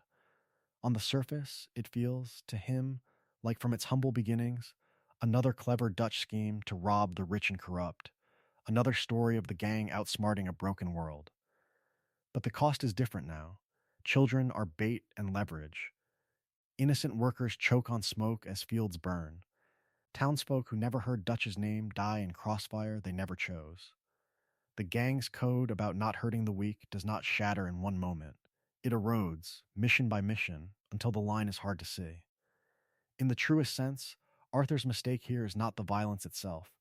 He has been an outlaw since boyhood. Blood is no stranger to his hands.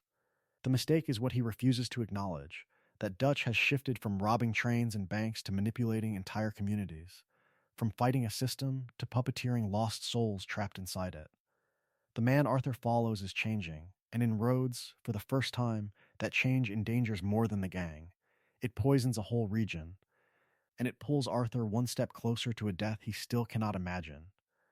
The next time Dutch decides a family must pay, it will not be an ancient dynasty, it will be his own. The next time Dutch decides a family must pay, the lesson comes home in fire and screams. The Braithwaites do not send lawyers or gunmen or polite warnings. They send riders into the heart of the gang's world, and they take a child. Night at Clemens Point is supposed to be safe, a rare moment where the outlaw family laughs, drinks, and pretends the world is not closing in. Then the horses thunder in, torches flare, and Catherine Braithwaite's men tear through the camp. They shoot, they burn, they drag Jack Marston from the only home he knows. In the smoke and chaos, Arthur sees the cost of Dutch's clever philosophy made brutally clear. The game of playing rich families against each other has put their own children on the board. The realization hits hard. This is not a story of robbing faceless banks or nameless trains anymore. This is a feud where a boy is ransom, where revenge answers manipulation, where Dutch's pride has opened the door to a different kind of war.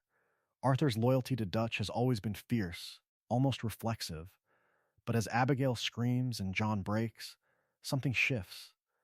What kind of freedom is this, if the innocent pay first? Dutch answers the only way he knows, with spectacle and violence.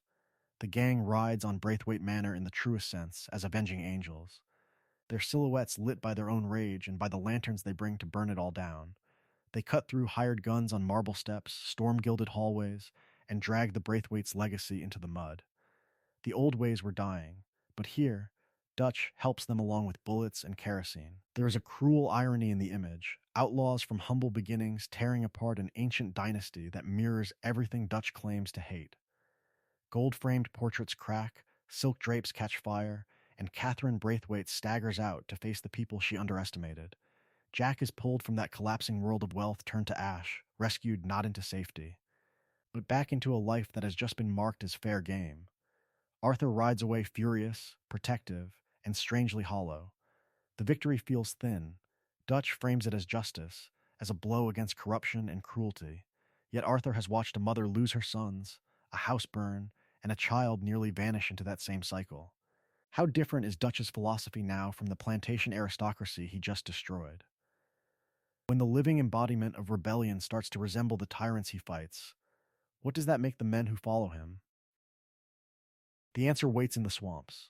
Driven from Clemens Point, the gang moves into Shady Bell, a rotting plantation house half swallowed by mist and mosquitoes. Its warped floors and faded grandeur are a physical echo of Dutch's leadership, once imposing, now decayed, held together by habit and denial. The gang's laughter sounds smaller in those damp halls. The walls seem to listen. From its humble beginnings, this family claimed to live apart from civilization's rot, but Shady Bell proves the rot has followed them, or perhaps grown within. Every plan from here on feels more desperate, every promise thinner. Arthur's chances to walk away clean are shrinking, buried in swamp water and smoke. The dream still burns, but now, every spark looks like the start of a funeral pyre. And in that house of ghosts, the next mistakes will not just threaten the gang's future, they will seal Arthur's fate. In that house of ghosts, the next road does not lead deeper into the woods, it leads into the heart of civilization. The gang steps out of the dripping shadows of Shady Bell and into St. Denis, and for Arthur Morgan, it feels less like riding into a town and more like stumbling into another century. From the very beginning, St. Denis is a shock to his senses. Electric lights burn white against the night, ignoring the sun and the moon, refusing darkness its old authority. Factories cough smoke into the sky, trams scream along metal rails, and the streets churn with people who do not look up when horses pass. This is not the quiet, suspicious main street of Valentine. This is a world of steam, steel, and money, the living embodiment of the future that has been stalking their story from its humble beginnings. Arthur walks those crowded avenues as a man out of time. The mud and pine needles of his life are replaced by cobblestones slick with rain and spilled liquor. He is fascinated. watching machines haul cargo that once would have needed a dozen ranch hands, watching men in suits move more wealth with a pen stroke than his gang could steal in a month. But beneath that fascination runs a low, constant unease. The world was changing, and the old ways were dying. Where does a loyal outlaw fit in a city that barely notices a gun on his hip? He senses something that Dutch refuses to admit. For Arthur, St. Denis whispers that men like him are becoming ghosts before they are even dead. For Dutch, those same lights glitter as promise. He does not see an ending. He sees a new stage. In Dutch's mind, St. Denis is simply a bigger theater for the same philosophy. Bankers replace ranchers, politicians replace sheriffs, but the story remains unchanged. A rigged civilization to be humiliated, robbed, outwitted. He convinces himself that his speeches can sway industrialists, just as they once swayed drifters. That he can dance between Pinkertons, tycoons, and foreign diplomats and still protect his family. It is a story of freedom and rebellion, stretched to fit a city that runs on schedules and ledgers. The jobs begin to match the skyline, taller, more complex, more precarious. No more simple coach robberies on a lonely road. Now there are art dealers, trolley stations, and a bank whose marble floors echo with the footsteps of men whose names shape the country. Dutch's plans twist through back alleys of finance and politics that Arthur barely understands. His role remains the same: the muscle, the enforcer, the man who kicks in the door while others talk about bonds and leverage. Each St. Denis scheme tightens the noose. Each high-risk job is another refusal from Dutch to scale back, to adapt, to accept that the dream cannot outrun civilization forever. Arthur feels the strain, hears the gears grinding beneath the city's polite surface, but he keeps moving where Dutch points. St. Denis becomes more than a backdrop. It is an arena.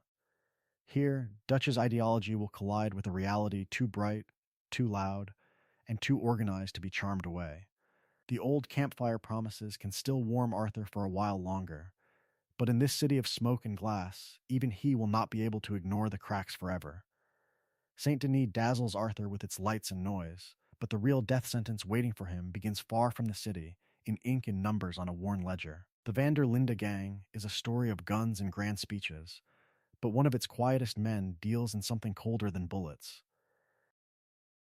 Leopold Strauss sits at the edge of the camp, spectacles low on his nose, the living embodiment of a different kind of violence. He does not ride in on robberies or stand off against Pinkertons. He keeps the books, manages the savings, and, in the truest sense, monetizes desperation. His philosophy is simple: money lent must be money returned, with interest. To Dutch, Strauss's work is a necessary evil that keeps the dream alive. To the poor farmers and widows on those pages, it is a slow noose tightening around their throats. Arthur becomes that noose. From its humble beginnings, Strauss's little side business grows into a routine part of camp life. Dutch spins it as survival, as the price of freedom in a world that refuses to let outlaws live honestly. So Arthur rides out time and again to shake down men who owe a few dollars, families who barely have enough to eat. He tells himself it is just another job, another contribution to the only family he has ever known. The gunfights feel honest, this work feels uglier, but he does it all the same. One entry in that ledger bears a name that seems unremarkable at first: Thomas Downs. A local fundraiser, a man who once tried to stand up to Dutch in the street, now reduced to a debtor on Strauss's list. When Arthur comes calling, the Downs farm is already half swallowed by mud and failure. Edith Downs pleads. Their son Archie watches from the doorway. Thomas himself staggers out, thin, exhausted, already marked by the disease that is killing him. Arthur does what he always does. He threatens, he shoves, he beats the man into the dirt, because Dutch expects the money and Strauss expects results. Thomas coughs and apologizes and insists there is nothing left to give. It feels, in the moment, like one more ugly, forgettable act in a long career of them. Then Thomas coughs again. Harder, blood sprays across Arthur's face, bright and shocking against the dust and sweat. Arthur wipes it away, irritated more than alarmed. The world was changing, the old ways were dying, and here stands Arthur Morgan, catching his own death without even knowing it. That single breath, that single cough, becomes the fixed point around which the rest of his story will turn. Not a duel at high noon, not a heroic last stand, but a sick man's blood in the air. It is the invisible bullet already lodged in his lungs, the quiet betrayal of his own body, delivered during what seems to be a minor errand of loyalty. How many times has Arthur ridden out for Strauss without thinking? How many names in that ledger will haunt him once he understands what Thomas Downes truly gave him that day? The answer will not come quickly, but when it does, it will tear his philosophy apart. The cruel irony is that Arthur's doom does not arrive with a gunshot or an explosion, but with a cough he ignores and a debt he treats as routine. The story of his death begins, in the truest sense, in a muddy yard with Thomas Downes, long before anyone hears the word tuberculosis. In Arthur's world, sickness is background noise. Men drink themselves blind, bullets fester in flesh, fevers burn through camps. Tuberculosis, in 1899, is a whispered sentence, not an understood mechanism.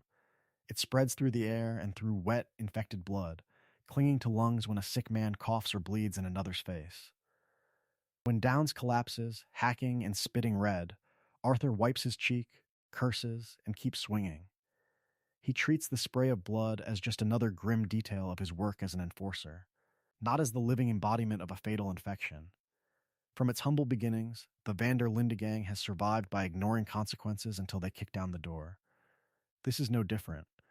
Arthur rides back from the Downes farm, reports to Strauss, and the ledger turns another page. Days pass, then weeks. The camp moves from Horseshoe Overlook to Clemens Point, then to Shady Bell. The world was changing, the law closing in, Dutch's schemes growing grander and more reckless, and the tiny colony of bacteria in Arthur's lungs grows in silence while the story barrels forward. There is no ominous music when he first clears his throat a little too hard. No one gasps when he leans over a basin and sees a faint streak of red. The game lets this consequence simmer in the background, a slow, invisible betrayal, while Arthur robs trains, raids plantations, and storms banks. He is still the gang's hammer, still the loyal outlaw son, even as his body is quietly aligning itself with the old ways we're dying. The thematic weight of that moment with Downes is immense. Arthur's body is literally poisoned by the suffering of a man he was sent to exploit. Dutch's philosophy turns back on its most faithful disciple. The pain of the poor, weaponized by Strauss's pen and Arthur's fists, becomes a sentence of slow, inescapable punishment. Every cough is Thomas Downes answering from the grave. Every wave of weakness is the ledger demanding payment from the man who collected the debt. This is the point where Arthur's death becomes biologically inevitable. The bacteria will not negotiate, no matter how much he questions Dutch or tries to save John. Yet within that fixed fate, choice still lives. He can decide what kind of man faces the end: bitter or repentant, cruel or compassionate, a lost soul clinging to delusions, or someone finally seeing the world as it really is. And so the question lingers, haunting every later decision. If Arthur had refused Strauss's work, if he had pushed back on Dutch's orders at the very beginning of that errand, would he have lived to see civilization swallow the West? Or, given the path he had chosen long ago, would another, different mistake have loaded the gun of fate all the same? That question hangs over the gang as it rolls into Saint Denis, because the next mistake is not quiet or hidden. It is loud, theatrical, and staged in the beating heart of civilization. By the time Dutch unveils his grand plan for the Saint Denis Bank, the world was changing faster than his philosophy could keep up. The pitch sounds familiar, almost rehearsed. One last score, one decisive strike in the richest city they have ever seen. Enough money to vanish to Tahiti or some other imagined paradise. It is a story of freedom, just over the horizon, of a family buying its way out of history, echoing the promises whispered before Blackwater sank beneath them. From its humble beginnings, that dream had been about robbing the rich and corrupt along the frontier. Now Dutch wants to rob the living embodiment of modern finance, in a city crawling with lawmen and Pinkertons, under the watchful eye of Leviticus Cornwall's money. Even before a shot is fired, the contrast is stark. The old ways were dying, yet Dutch insists the same old trick will save them. Arthur feels it. He has watched the Pinkertons tighten the noose at Clemens Point and Shady Bell, seen Cornwall arrive in Saint Denis with private armies and railroads behind him. He has seen Dutch leave John to rot in Sisika, seen the gang grow thinner, hungrier, more desperate. Every instinct tells him this is a trap in the making, that the city is not a frontier town to be bluffed and bullied. Yet when Dutch calls for faith, Arthur nods.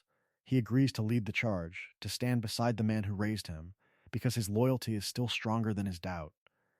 In the truest sense, he chooses Dutch over his own survival. The robbery itself begins with almost professional precision. Hosea and Abigail create a distraction in the street. Dutch and Arthur push into the banking hall. Lenny moves with quick, nervous confidence. But the city responds like a living organism. Alarms ring, guards resist, and the law arrives in minutes, not hours. The gang finds itself barricaded inside marble and steel, pinned down by rifles from every angle. Their outlaw tactics, honed against stagecoaches and small town banks, crumble under the weight of organized power. Then the real breaking point. Hosea Matthews, the quiet strategist, is dragged before the crowd by Agent Milton. Dutch watches from an upper window as Milton executes Hosea in cold blood, turning the gang's conscience into a public spectacle. In that instant, something in Dutch snaps. The careful planner who once argued against unnecessary bloodshed is replaced by a man driven by rage and humiliation. For Arthur, it is not just a friend dying. It is the loss of the one voice that could still pull Dutch back from the edge. The escape becomes chaos. Lenny is gunned down on a rooftop, others are scattered or captured, and those who survive flee by boat into the unknown. What began as a final bid for freedom ends with the gang shattered, its elders dead or broken, its younger members abandoned to fate. Arthur's choice to back Dutch here is another fatal mistake of loyalty. By lending his strength and authority to a doomed illusion, he helps destroy the last stabilizing forces in the gang and sends their story plunging from organized rebellion into pure, unmoored survival. The question now is not whether the gang will fall, but how many more lives that fall will claim before the end. The fall from St. Denis does not end with gunfire on the cobblestones. It continues in silence, on dark water, as the survivors are herded onto a ship and hurled into a storm that feels almost biblical. The gang flees civilization, but the world is not done with them. It simply changes the stage. They wash up on Guarma as wreckage in the truest sense, half drowned, half mad, cut off from America and everything that once defined them. From its humble beginnings as a band of drifters railing against a rigged system, the Van der Linde gang now finds itself press-ganged into a foreign conflict between a sadistic sugar baron and desperate revolutionaries. This has nothing to do with Blackwater, or the dream of freedom in the mountains, or robbing the rich to feed their found family. It is survival, stripped of philosophy, dressed up in someone else's war. Guarma exposes the man Dutch becomes when the dream is gone. Surrounded by enemies and haunted by Hosea's death, he grows more paranoid, more ruthless, more theatrical. He makes promises to the local rebels, then breaks them the moment a better opportunity appears. He throws men into hopeless assaults, sacrifices allies to secure a boat, and justifies every betrayal as a necessary step towards some vague future where they will be free again.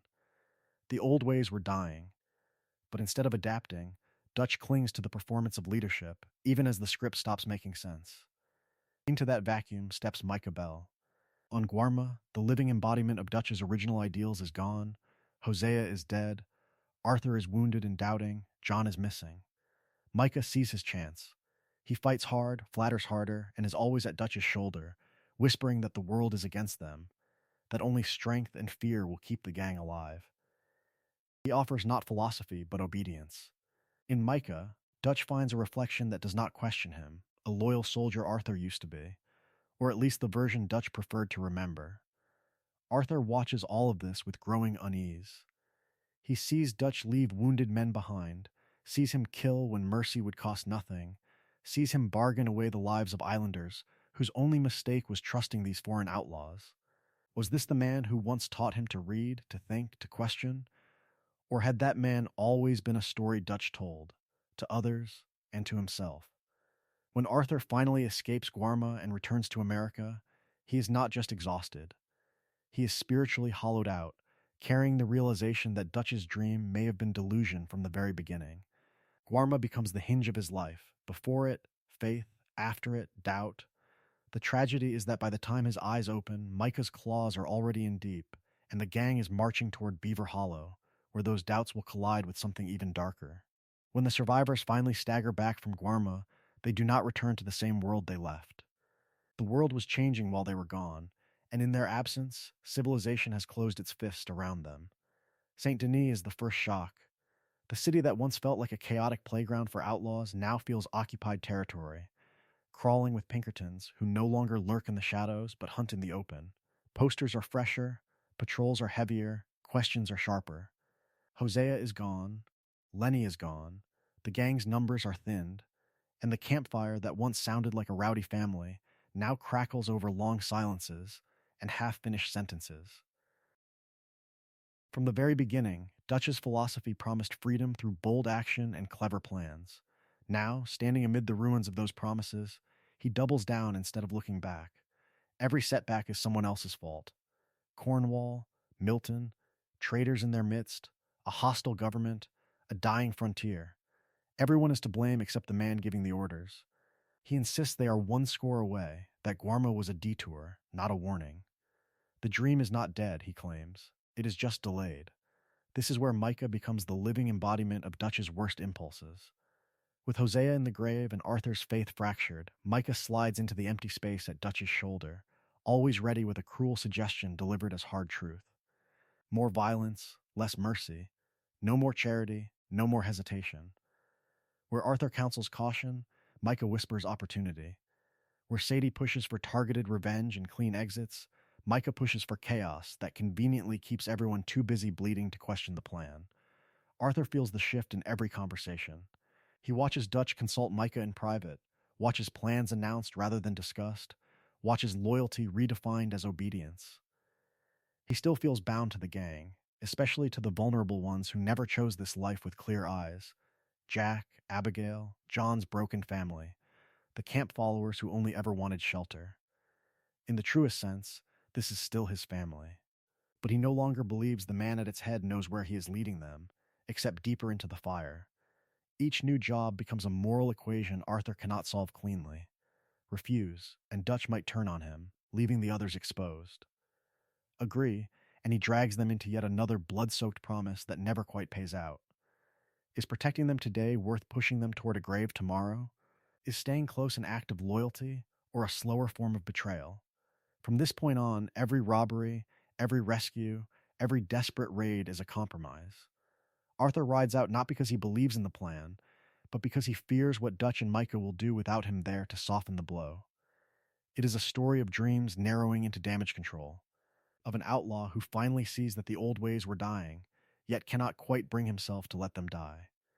That hesitation will define the road to Beaver Hollow, and it will cost him more than blood. From that hesitation, the punishment arrives quietly. Not as a bullet in the back during a robbery, not as a Pinkerton ambush, but as a cough Arthur keeps trying to swallow. At first, it is just another inconvenience, another tax the outlaw life demands from a body that has ridden too far and slept too little. He tells himself it is exhaustion.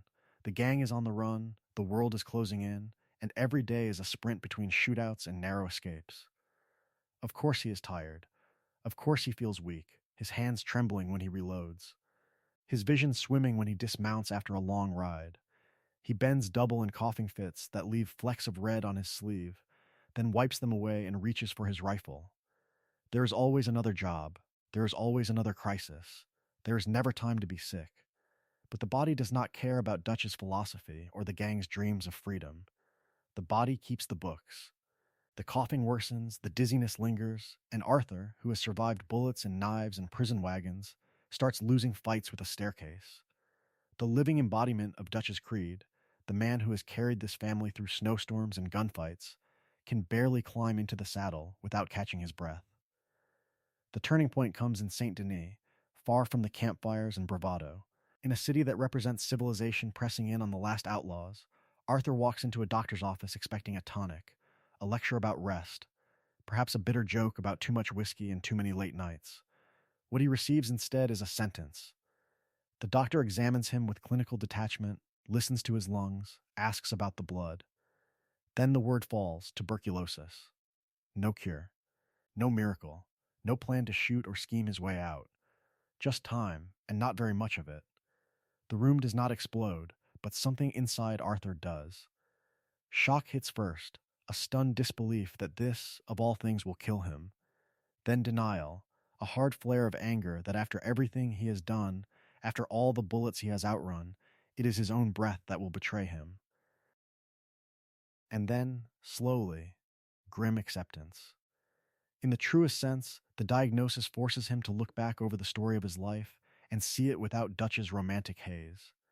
He thinks of Thomas Downs, the sickly debtor he beat in the mud for Strauss, coughing blood into Arthur's face while begging for mercy. From its humble beginnings as just another job, that moment becomes the origin of his death. His illness is not random. It is a debt collected on cruelty, his own body turned into evidence of his moral failures. This realization changes everything. If his time is fixed, what has he been spending it on? Loyalty to a leader who no longer listens, to a philosophy that no longer fits the world, to dreams that have rotted into delusions. The old ways were dying, and now he is dying with them. But here, in this quiet horror, a new priority begins to form. He may not be able to save himself. He may not be able to redeem every sin, yet he can still choose what to do with what remains. That choice will point him away from Dutch and toward John, Abigail, and Jack, toward the possibility that this outlaw's last act might be to give someone else the freedom he never truly had. The diagnosis is not just a death sentence, it is a command to decide who he will die for. From that moment, Arthur begins to move through the world as if a veil has been lifted. The same outlaw who once enforced Dutch's will without hesitation now pauses, questions, and crucially refuses. The story shifts from its humble beginnings of blind loyalty to something quieter and more dangerous. A man trying to see clearly before the light goes out. The first sign is subtle. Arthur starts helping strangers not just as a distraction, but as a compulsion. A sick man on the roadside, a widow learning to hunt, a lost soul stranded by the railroad, he offers time, money, and protection, then goes back to camp and writes about it. In his journal, the bravado drains away. He confesses regret for the people he has hurt, for the debtors he has beaten, for the children growing up in the shadow of his gun. The pages become a courtroom where he is both witness and accused. That inner trial spills into open defiance. When Dutch talks about Tahiti and grand plans, Arthur does not just nod anymore. He asks where the money is, why the bodies keep piling up, why Micah is suddenly the favored son. Missions that once would have been routine now turn into moral battlegrounds. Helping rains fall and eagle flies, Arthur sees an entire nation being crushed by the same civilization he has been fighting in his own small way. He smuggles documents, sabotages trains, and for the first time, his gun feels less like freedom and more like complicity. He frees prisoners instead of leaving them in chains. He pushes back when Micah suggests needless cruelty, when Dutch shrugs off the suffering of the Wapiti as acceptable collateral. In the truest sense, Arthur begins to live by a philosophy he had only pretended to hold before, that loyalty without conscience is just another word for cowardice. The irony is sharp. The gang's feared enforcer becomes the one arguing for mercy. Tuberculosis is the catalyst that makes this transformation unavoidable. Knowing he is dying strips away the last excuses. There will be no distant retirement, no ranch, no peaceful old age. If there is no future, what is the point of clinging to old delusions? Each coughing fit becomes a reminder that time is not a vague threat, but a closing door, and that the old ways were dying long before his lungs began to fail. The tragedy is timing. Arthur's conscience finally stands up just as his body can no longer follow through. He can change his choices, but not his fate. From this point on, his mistakes are less about what he does, and more about what he waited too long to do, especially for John. The living embodiment of Dutch's original dreams now becomes Arthur's last chance at meaning. The question is no longer whether Arthur can save himself, but whether he can still save John before the world, and Dutch devour him too. John Marston becomes the test, not of Dutch's philosophy, but of whether Arthur has really changed at all. From the very beginning, John had been the other son, the other stray Dutch pulled in from the cold, a story of parallel lives running on the same set of rails. Yet by Beaver Hollow, those rails have split. John is done. The endless running, the empty speeches, the promises of one last score that never leads to freedom but only to new graves and deeper mud. He sees where this road ends. Prison if they are lucky, a shallow ditch if they are not. His frustration simmers long before it boils over. Abigail begs for something better for Jack, for a life that is not campfires and gun smoke and men shouting about civilization while teaching a boy to reload. John hears her. He has always wanted to believe Dutch, but he wants his family to live more. So he starts pushing back. Small arguments at first, questions in meetings, doubts about plans, a visible flinch every time Micah whispers in Dutch's ear. Then louder. Open defiance when Dutch leaves him for dead in St. Denis, and again when the gang limps into Beaver Hollow, more ghosts than outlaws. John says it plainly. He wants out. He wants Abigail, he wants Jack, and he wants distance from Dutch's delusions. Dutch calls it betrayal. Micah calls it cowardice. Arthur, at least at first, calls it complicated. Old resentments cloud his view, John's disappearances, his tendency to run when things get hard, the feeling that Dutch always had a softer spot for the younger man. Supporting John now would mean admitting Dutch is wrong, and in the truest sense. Arthur has built his entire life on never admitting that. So he hesitates. He lectures John about loyalty. He clings to the idea that the gang can still find a way out together, that this is just another bad stretch in a long story of survival. The world was changing, but Arthur is still trying to drag Dutch's dream across a frontier that no longer exists. The old ways were dying. He refuses to read the obituary. Then the coughing starts to mean something. Tuberculosis turns every breath into a reminder that his own future is measured in months, not years. His moral awakening, sparked by the Downs family and fanned by the sight of Dutch abandoning his own code, begins to reframe John entirely. John is no longer a rival. He is the living embodiment of what Arthur once imagined he might be, a man who could walk away, raise a family, and age into obscurity instead of legend. Gradually, the exit ramp becomes clear. John can still leave. Arthur cannot. The question shifts from is John betraying the gang to is Arthur willing to betray Dutch for something purer than Dutch's dream? Helping John escape will mean burning the last bridge back to the only family he has ever known. It will also be his final decisive choice. And when the moment comes, with Pinkertons closing in and Dutch slipping beyond reach, Arthur will have to decide whose future he is willing to die for. Arthur's choice to save John does not happen in a vacuum. It happens in a camp already poisoned, in a family already turned against itself, with one man whispering in Dutch's ear and turning doubt into treason. That man is Micah Bell, and from the very beginning, he is the living embodiment of everything rotting inside the Van der Linde gang. Micah is not idealistic, not wounded, not torn between freedom and civilization. He is cruel, opportunistic, and hungry for attention. Where Hosea tempers Dutch, Micah inflames him. Where Arthur worries, Micah laughs. He pushes for the bloodiest option every time because violence is his only language, and because it flatters Dutch's ego to imagine that sheer brutality can still bend a changing world to his will. From its humble beginnings, the gang survives on a balance. Dutch's grand philosophy, Hosea's caution, Arthur's muscle, and the camp's fragile sense of family. After Blackwater and Guarma, that balance is gone. Hosea is dead. The old ways were dying, and into that vacuum steps Micah, telling Dutch exactly what he wants to hear. Every setback, a betrayal. Every failure, an enemy within. Every question, proof that someone has lost faith. Micah feeds Dutch stories of traitors in the camp, hinting at rats and informants, always just out of sight. He points at Molly when she drinks and rages. He points at John when John hesitates. He points at Arthur when Arthur dares to say the plan is madness. Slowly, he turns Dutch's paranoia into policy, isolating him from the oldest, sanest voices who might still pull him back from the brink. Key moments mark Micah's growing influence. At Strawberry, his reckless robbery and arrest drag the gang into unnecessary bloodshed, yet Dutch defends him.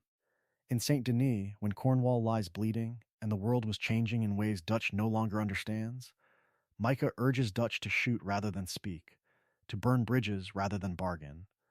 Later, at Beaver Hollow, he encourages Dutch to abandon John, to leave the wounded and the weak, to see mercy as weakness and negotiation as surrender. Question Dutch now, and it becomes unforgivable disloyalty. Arthur's attempts to reason with him are twisted by Micah into evidence of betrayal. The man who once taught Arthur to think is now told that thinking is treason, that doubt is poison, that only blind obedience proves loyalty. Arthur's hatred of Micah grows with every scene. He recognizes in Micah the path he might have walked forever, violent, unthinking muscle in the service of another man's delusions. The difference is that Micah feels no guilt, no conscience, no shame. Arthur sees a future where his own story ends as nothing more than a weapon in someone else's hand. Micah does not cause Arthur's death in the truest sense. He does something worse. He accelerates it. He does not load the gun, but he makes sure it fires at the most destructive moment, turning Dutch against Arthur just as Arthur finally chooses to stand against the gang's ruin. And once Dutch steps fully to Micah's side, Arthur's last. Fragile hope of surviving as Dutch's son dies long before his body ever does. Once Dutch chooses Micah over Arthur, Beaver Hollow stops being a hideout and becomes a tomb. The gang does not see it yet. Arthur does. Beaver Hollow is the anti-Valentine, the anti-Horseshoe Overlook. The camp is buried in the trees, pressed in by rock and shadow, a damp scar in the heart of the woods. Where the gang once woke to open skies and river light, now the air is thick with smoke, whispers, and the constant sense that something is watching. It is the living embodiment of their paranoia. The world was changing, the old ways were dying, and this place feels less like freedom and more like a grave dug in advance. Inside that claustrophobic hollow, Arthur makes one last attempt to live the philosophy Dutch had preached from the very beginning. He does not come to overthrow Dutch. He comes to reason with him. He tells Dutch plainly that Micah is lying, that the supposed plans and contacts never amount to anything but more blood. He questions the wisdom of trusting a man who appeared from nowhere right after Blackwater, and just happens to survive every disaster untouched. Most of all, Arthur begs him to think of the women and children still huddled in those caves, of Abigail, of Jack, of the people who followed Dutch from its humble beginnings and now have nowhere to go. Dutch listens, but not really. His eyes are distant, his jaw tight. The man who once taught Arthur to read and to question now treats every question as betrayal. Instead of hearing Arthur's fear for the gang, he hears only an attack on his pride. He turns the accusation around, calling Arthur ungrateful, weak, even treacherous.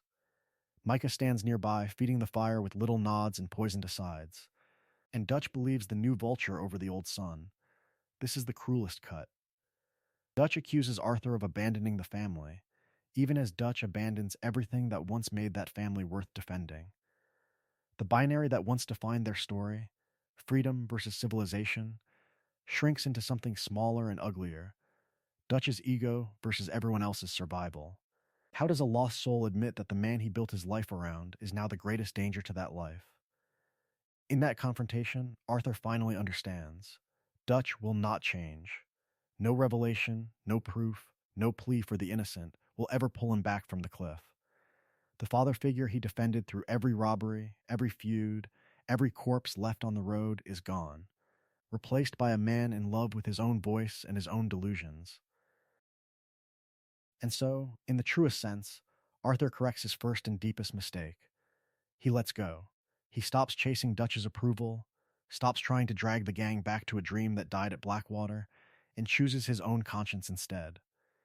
It is a story of loyalty and betrayal, of dreams and delusions, but in this moment, loyalty finally shifts away from Dutch and toward what is right. The tragedy is simple. This freedom comes almost too late. Because once Arthur steps out from under Dutch's shadow, there is only one path left, protecting John and facing Micah, no matter the cost. Arthur's clarity comes late, but when it comes, it is absolute. Once he steps out from under Dutch's shadow, there is no more pretending. No more waiting for one last miracle score to fix a story that has been broken from the very beginning. That is why the choice at Beaver Hollow is the true point of no return. Dutch, the living embodiment of those old dreams of freedom, still talks about one last job, one last train to rob, one last chance to outrun civilization. But the world was changing, the old ways were dying, and Arthur finally understands that Dutch's philosophy has become a cage. In front of him stand two paths: ride with Dutch and Micah toward a doomed, bloody fantasy, or help John get Abigail and Jack out before the Pinkertons close their jaws for good. The conversation that follows between Arthur and John is not just planning, it is confession. On the ridge above camp, with the forest closing in and the air heavy with gunpowder and sickness, Arthur urges John to leave, to take his family and disappear. He tells him Dutch is lost, that the man who once rescued lost souls now sacrifices them for pride. Arthur admits that staying loyal for so long was his greatest mistake, that from its humble beginnings the gang had become less a family and more a trap. There is a bitter irony in that moment. Years earlier, Arthur had resented John's absences, his attempts to settle, his desire for a quieter life. Now, the once jealous older brother pushes the younger man toward a future he knows he cannot share. What changed? Tuberculosis has turned every breath into a countdown, every ride into a farewell. In the truest sense, Arthur can finally see the cost of every robbery, every lie, every body left behind in the mud. This decision is moral, but it is also brutally practical. Arthur knows he will not survive another winter, let alone another decade of running from Pinkertons and railroads.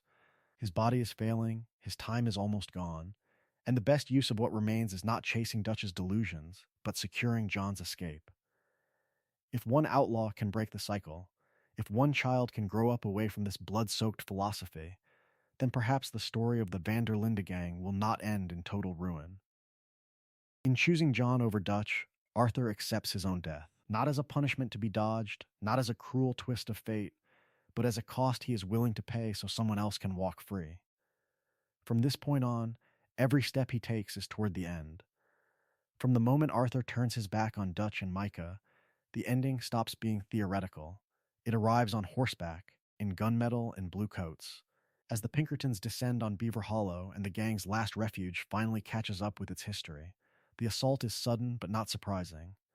This is the bill for Blackwater, for Cornwall, for every train and coach and bank that convinced civilization the Van der Linde gang was more than a nuisance. Gunfire rips through the trees, men shout over the roar of repeating rifles, and the camp that once held stories of freedom and family dissolves into splinters and smoke. The world was changing, the old ways were dying, and now the change has a name and a badge. Arthur, already coughing blood in the shadows of the cave, does not have the strength for another war. He fights anyway, moving through the chaos with John at his side. He becomes the living embodiment of a man spending the last of himself on purpose rather than survival. Every time he leans from cover to cut down a Pinkerton, every time he drags John forward instead of falling back to a safer position, his body protests, but his decisions do not. This ride through the burning forest is a story of loyalty and betrayal, of dreams and delusions, of an outlaw finally choosing who deserves his last ounce of loyalty. Arthur shoves John ahead, barking orders, giving directions, forcing him toward the ridge and the open horizon. When there is a choice between the best shot and the fastest route, Arthur takes the route. When there is a choice between resting and reloading or buying John another 10 yards, he buys the distance. He knows the math. His life for John's head start, his lungs for Abigail and Jack's chance at a future. Around them, every past mistake rides in the dust. The Pinkertons have their numbers because of the ferry in Blackwater, because Dutch and Hosea misread from the very beginning how tightly this new world would close its fist. Their persistence is fueled by Cornwall's money and vengeance, a chain of violence Arthur helped forge with every ambush and every burning train. His illness drags at his limbs because Thomas Downs could not pay, because Arthur once enforced Dutch's philosophy with his fists instead of his conscience. Even Dutch's absence in this moment, his refusal to stand fully with Arthur, is poisoned by Micah's whispers. Yet in the truest sense, this chaos is also Arthur's final act of agency. He cannot rewrite Guarma, or Saint Denis, or the long road from its humble beginnings to this collapsing camp. But he can decide what his last bullets are spent on, what his last breaths are used to say, and who rides out of Beaver Hollow alive. The question now is not whether Arthur will die, but how far he can carry John before the past finally catches him. The climb to the mountain is not just an escape route, it is an ascent toward judgment. The air thins, the light turns harsh and colorless, and the world below shrinks into a distant memory of fire, mud, and broken camps. This is where the story of Arthur Morgan's loyalties finally runs out of road. The world was changing. Up here, there is no crowd, no camp, no civilization, only two outlaws and the ghosts they drag behind them. The rocks are jagged, the wind relentless, and every cough reminds Arthur that his body has already chosen its ending. Yet, he pushes on after Micah, driven less by revenge than by a need to answer the question that has haunted him since Beaver Hollow. Who is he going to die as? A blunt instrument for another man's philosophy, or something else in the truest sense of the word free? The mountain turns this from a chase into a reckoning. When Arthur finally corners Micah, the confrontation explodes with years of bottled poison. They trade insults and accusations, each blaming the other for the gang's collapse, each insisting the other is the traitor. There is a cruel irony here. Two men who spent their lives robbing civilization now reduced to robbing each other of excuses. The fight that follows is brutal, clumsy, and desperate, not the elegant violence of their prime, but a tired brawl between a dying man and the living embodiment of everything he regrets.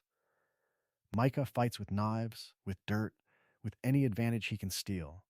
A story of cruelty without conscience and loyalty without love written in every cheap shot. Arthur, by contrast, is fighting himself as much as his enemy. Every punch is thrown against the man he used to be, the unquestioning enforcer who dragged debtors into the mud and followed Dutch into Guarma, Rhodes, and Saint Denis without truly asking why. How many times did that Arthur look away when Micah whispered in Dutch's ear?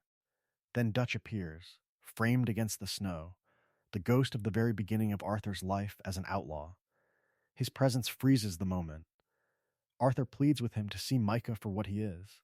Micah snarls and twists the truth, appealing to Dutch's wounded pride and festering paranoia. Dutch does not rush in. He watches. He weighs. He hesitates so long that the hesitation itself becomes an answer. In that silence, Arthur's last illusion dies.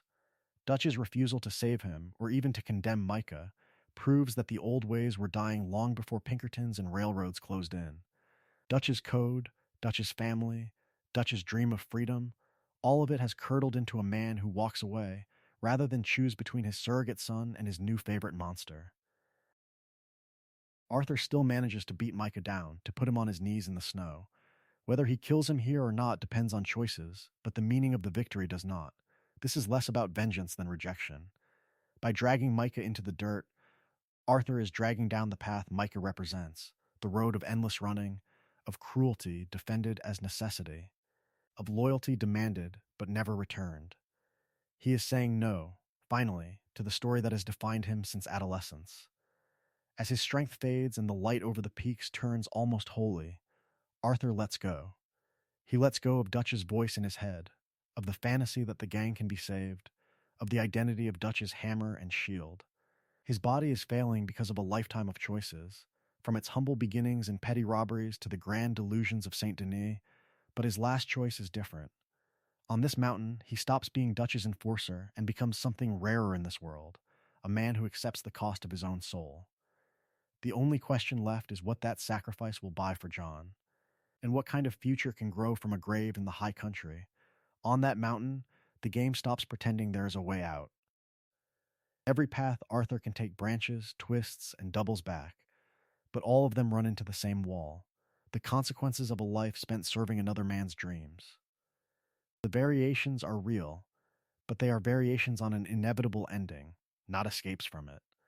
The first fork comes with a simple question: help John get away or turn back for Dutch's money. On paper, it is a practical choice. In truth, it is a verdict on Arthur's entire philosophy. Is he still the loyal enforcer chasing a dying outlaw fantasy, or has he finally chosen family over fortune, responsibility over delusions of freedom? From that decision, and from the quiet tally of his honor, his last moments take shape. In the high honor path where he helps John, Arthur becomes, in the truest sense, the man Hosea once hoped he could be. He fights his way up the ridge, buys John time, and lets go of the last illusions about Dutch. Beaten, bleeding, lungs burning with tuberculosis. He crawls to a rocky ledge and watches the sunrise spill across the high country. The world was changing, the old ways were dying, and for once he does not try to outrun that truth. He accepts it. He dies not as Dutch's attack dog, but as a father figure who finally protected his family instead of endangering it. If his honor is high, but he turns back for the money, the ending bends, not breaks. He still confronts Micah, still loses the fight to disease and exhaustion, but the tone is more conflicted, more tragic. Even at his best, there is a piece of that lost soul still reaching for the satchel that ruined them all. With low honor, the mountain becomes harsher. Help John or chase the money, Arthur's death is uglier, more brutal, stripped of dignity. Micah puts a bullet in him, or leaves him broken in the dirt, and the camera does not grant him the same quiet grace. This is a story of loyalty and betrayal, of dreams and delusions, and in this version the betrayal is not just Dutch's. It is Arthur's betrayal of his own better nature, from the very beginning. Yet in all of these paths, nothing changes the simple fact tuberculosis is the executioner, but his choices loaded the gun. The endings shift the light on his final scene, they do not move the stage. He followed Dutch into Blackwater, into St. Denis, into Beaver Hollow, long after the world and his own body were warning him to stop. That is what makes his death tragic, not pointless. His mistakes kill him, but his last choices give that death meaning. By saving John, by exposing Micah, Arthur becomes the living embodiment of a broken past that chooses to die so another man's future can exist. The next chapter will follow John, but every step he takes carries the weight of a grave on that mountain. And the question that lingers is simple and cruel. How long can any man outrun the ghosts Arthur left behind? Arthur's ghosts do not begin on that mountain. They begin at the crossroads he walks past and pretends not to see. This is not just a story of how a man dies, but of every door he refuses to step through while the world was changing around him. The first true exit appears early, almost quietly, from its humble beginnings in a letter. Before Blackwater, before Pinkertons and grand speeches about civilization, there is Mary Linton, and a young Arthur still strong, still unmarked by disease. She offers something Dutch never can, a small, ordinary life built on tenderness instead of robbery.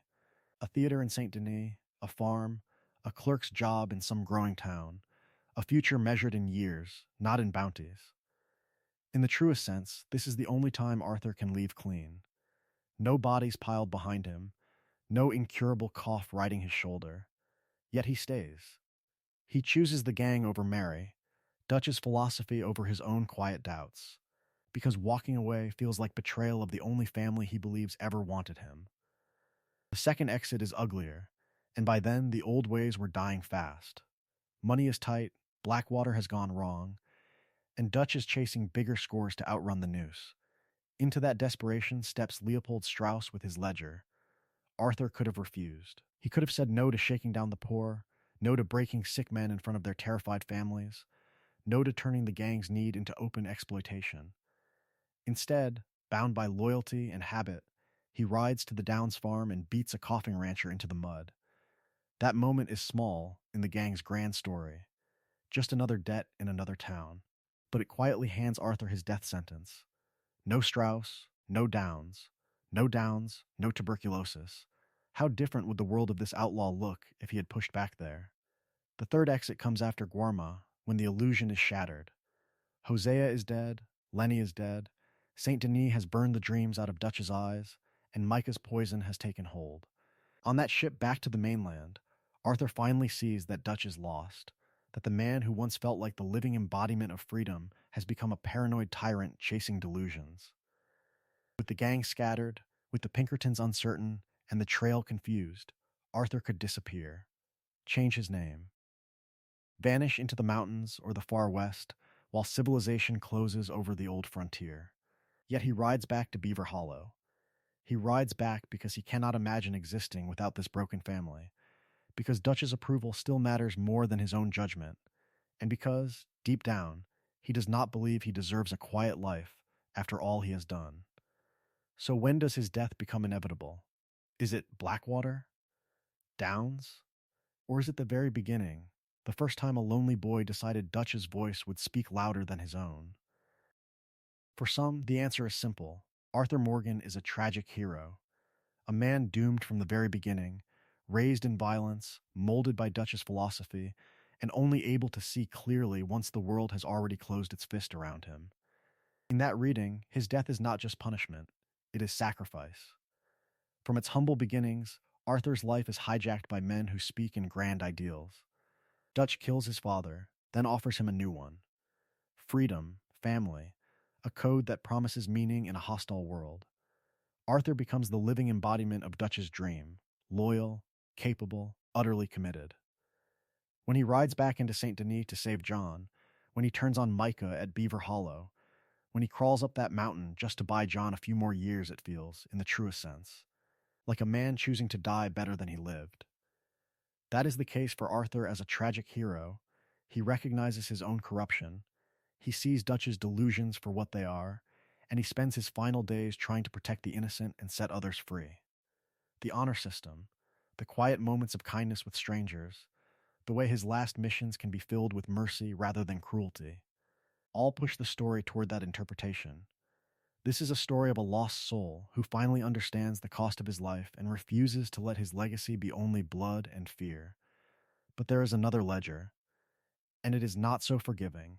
For decades, Arthur is not just an observer of Dutch's worst choices, he is an accomplice. He helps plan the Blackwater ferry robbery that leaves civilians dead and the gang broken. He rides into Rhodes and Clemens Point, enforcing Dutch's will in the Braithwaite and Gray feud, tearing apart families in the name of a philosophy that has already rotted. He beats Thomas Downs in the mud over a debt that never should have been collected, and that moment quietly seals his fate. Only when tuberculosis makes his own mortality undeniable does he begin to truly question the life he has defended for years. Is that redemption, or just fear of the end? Does a few months of clarity outweigh decades of violence? The game never says outright, but its design speaks. The honor meter, the branching final rides, the way the camera lingers on Arthur's small mercies, all invite the player to see him as redeemable, as more than an outlaw crushed by civilization and his own bad choices. Both views can be true. Arthur is a criminal who terrorizes towns and ruins lives, and he is a man who, when confronted with his own death, refuses to let that be the final word on who he is. He cannot undo Blackwater. He cannot unmake Downs. But he can drag John toward a different future, even as the old ways were dying and the world was changing without them. The discomfort lies in that tension. This is not mythic propaganda about a pure-hearted gunslinger. It is a story of loyalty and betrayal, of dreams and delusions, of a man who wakes up far too late. And the real question is not whether Arthur earns redemption in some abstract moral court, but what that late awakening forces Dutch, John, and the remnants of the gang to do next. To understand what Arthur's final choice really means, the gang itself has to be re-examined, not as a backdrop, not as a collection of colorful outlaws, but as an institution that tried to replace the very civilization it despised. From the very beginning, the Vander Linde camp functioned as a family. Shared meals around the fire, songs drifting into the night, children running between wagons while adults told stories of freedom and better days. Susan Grimshaw enforcing rules, Pearson cooking, Hosea entertaining Jack with tales that were only half lies. For people like Arthur, John, and Javier, abandoned or broken long before Dutch found them, this was in the truest sense the only home they had ever known. That is why the betrayals hurt so much. When Dutch dismisses Arthur's concerns, when he leaves John to rot in Seasica, when Micah slithers closer to the center of power, it is not just a leader failing, it is a father turning his back on his children. A story of loyalty and betrayal becomes a story of family devouring itself. But that same family warmth hides something darker. Around those fires, Dutch does not simply give speeches, he delivers sermons. He names enemies everywhere: the government, the brutes of civilization, the rich, the weak, the disloyal. The gang is taught an us versus them worldview where doubt is treason and questioning the philosophy is worse than pulling a gun on a stranger. When Arthur starts to push back, the response is not debate. It is pressure, ridicule, and finally exile from Dutch's inner circle. That is the logic of a cult. Members are encouraged to define their entire identity through the gang. Charles is not just a man of two worlds, he is Dutch's warrior. Sadie is not just a widow, she is Dutch's avenging angel. Arthur is not just an outlaw, he is the living embodiment of Dutch's ideals, proof that a lost soul can be saved by this roaming community of thieves. And yet Dutch insists it is something else again, a revolution. He talks of freeing the oppressed, striking at the rich, fighting back against a rigged world. There are moments where the actions almost match the rhetoric, as when the gang protects the Wapiti or helps workers against Cornwall. But the pattern never holds. Robberies for survival blur into robberies for greed. Revenge against Colm eclipses any higher purpose. By Guarma and Beaver Hollow, the revolution has shrunk to one man's wounded pride. Arthur's death marks the end of that experiment. The boy Dutch, raised to validate his philosophy, dies instead trying to undo the damage it caused, sacrificing his own future so John's family might escape the wreckage. In that moment, the dream of total freedom without law or institution reveals its true cost. The old ways were dying, the world was changing, and Dutch's answer demanded too much blood. This is not just the fall of one gang, it is a quiet verdict on the American myth itself, and the next chapter will show how that verdict follows John Marston into his own doomed search for peace. Arthur's grave on that lonely ridge is not an ending, it is a hinge. From that quiet patch of earth, the story turns, and the weight of one man's mistakes and redemption is passed to another, John Marston. Arthur's final ride, his decision to send John away and buy him time with his own blood, directly carves out the narrow path John will later walk. The ranch at Beecher's Hope, the worn fence posts, the half-built barn. The brief laughter of Abigail and Jack around a dinner table, all of it stands on the space Arthur cleared by dragging John out of the gang's collapse. In the truest sense, every fence John hammers into the soil is a rejection of the old ways, and an echo of the promise Arthur tried to make real in his last hours.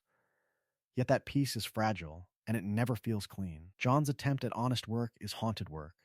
His journal in Red Dead Redemption carries the shadow of Arthur's handwriting and philosophy, a story of an outlaw trying to turn Dutch's empty speeches about freedom into something grounded and decent. John remembers the man Arthur became at the end, not the enforcer he once was. And that memory becomes a quiet standard he never stops measuring himself against. Can he be the father Arthur begged him to be? Can he stay away from the gun long enough for Jack to know a different world? Arthur's influence also explains John's deep mistrust of the government agents who later corner him. He has seen what happens when men in suits decide a gang's fate. He watched Pinkertons hunt Dutch across a dying frontier, watched civilization arrive with ledgers and warrants instead of cavalry charges. So when Edgar Ross offers a deal, John hears all the betrayals that killed Arthur, Dutch's, Micah's, and the States, humming underneath the polite language. He accepts, but never trusts. At the same time, Dutch's fate in Red Dead Redemption is already written in the ashes Arthur left behind. From its humble beginnings as an idealistic crusade, Dutch's philosophy has curdled into pure isolation. The world was changing, the old ways were dying, and Dutch chose delusion over adaptation. On that cliff, above Cochene, when Dutch steps backward into the void rather than submit to capture, it is the final, fatal gesture Arthur foresaw at Beaver Hollow, a man so in love with his own legend that he would rather vanish than be proven wrong. Arthur's story recontextualizes John's entire journey. His guilt over abandoning the gang, his conflicted loyalty to Dutch's memory, his simmering resentment toward the government, none of it is abstract anymore. It all traces back to a dying man on a mountaintop, telling him to be better. In that sense, Arthur becomes the ghost behind the entire Red Dead saga, the living embodiment of how one lost soul's mistakes and one hard-won redemption echo through every choice John makes until the end. Arthur's death is a personal tragedy, but it is also a verdict on an entire philosophy. His story of loyalty and betrayal, of dreams and delusions, plays out against an America struggling between freedom and civilization, between the promise of the frontier and the order of the modern state. From the very beginning, Dutch offers an answer to that struggle. Civilization, in his eyes, is a cage.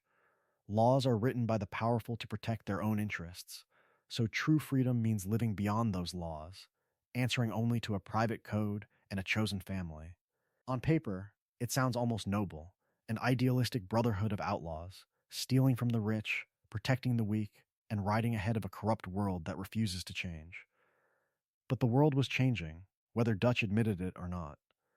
Railroads, telegraphs, Pinkertons, industrial barons like Cornwall, together they squeezed the open range into neat lines on a map. In that pressure, the cracks in Dutch's philosophy show. The gang's freedom depends on robbing trains, shaking down debtors, burning plantations, and selling stolen labor in Guarma. Their family survives by exploiting strangers who never chose to be part of the dream. How different is that from the civilization Dutch claims to hate? At the same time, the law that hunts them is hardly righteous. Pinkertons answer to Cornwall's money, not to abstract justice. Local sheriffs in Rhodes and St. Denis bend for whoever pays or threatens them most. Civilization in Red Dead is not the clean triumph of morality over savagery. It is simply a more organized, better funded version of the same greed. The moral landscape is murkier than Dutch's speeches ever allow. Arthur stands in the middle of that fog.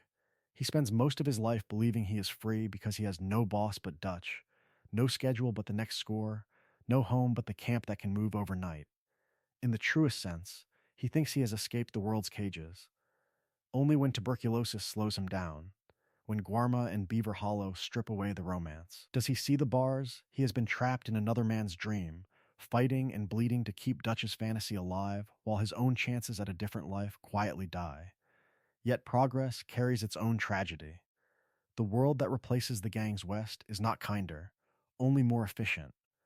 The old ways were dying, but what rises in their place has no room for men who do not fit neatly into payrolls, deeds, and ledgers.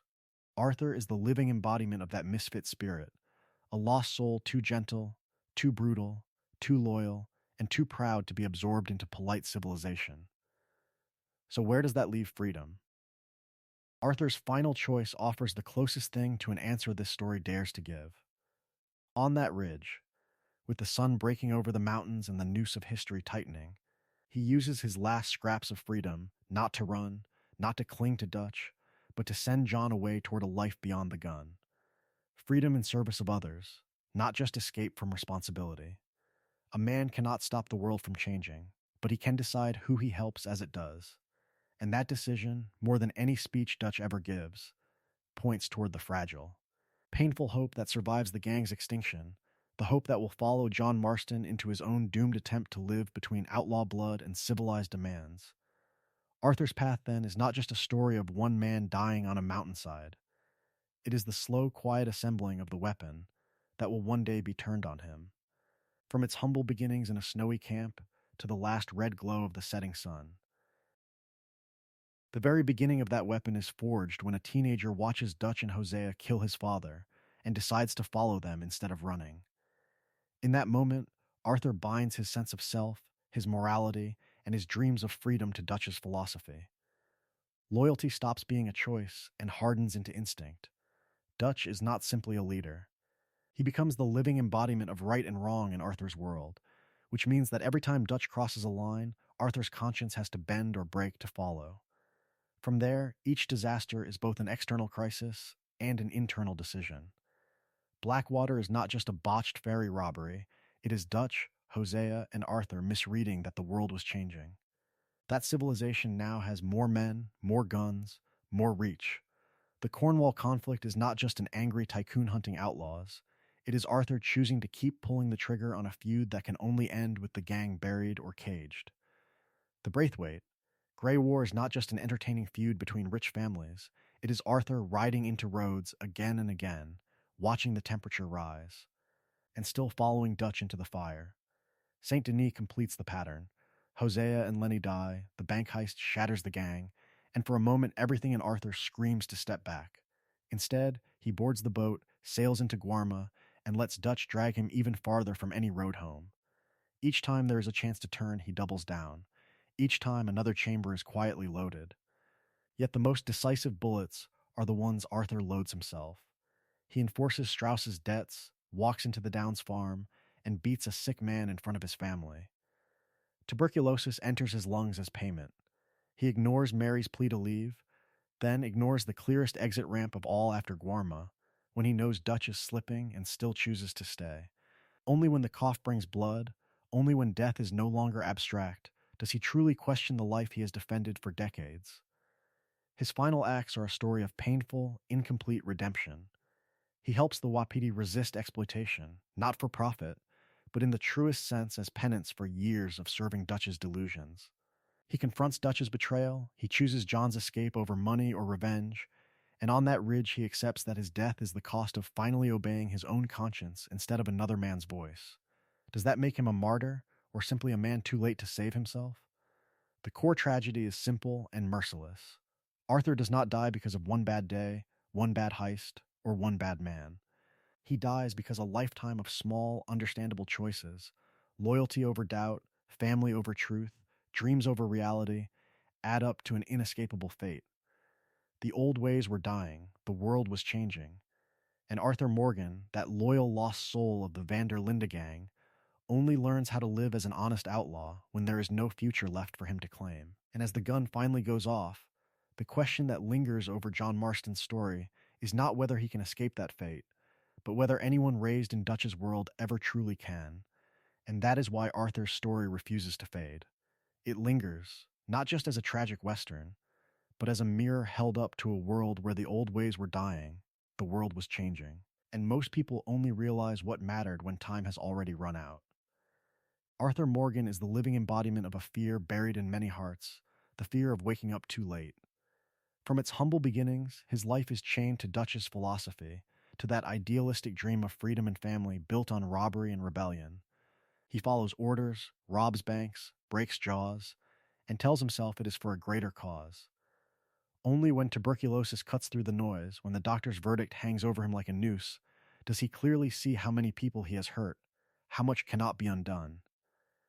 The Downs family, John, Abigail, Jack, even strangers on the road, their pain is a ledger he can never fully balance.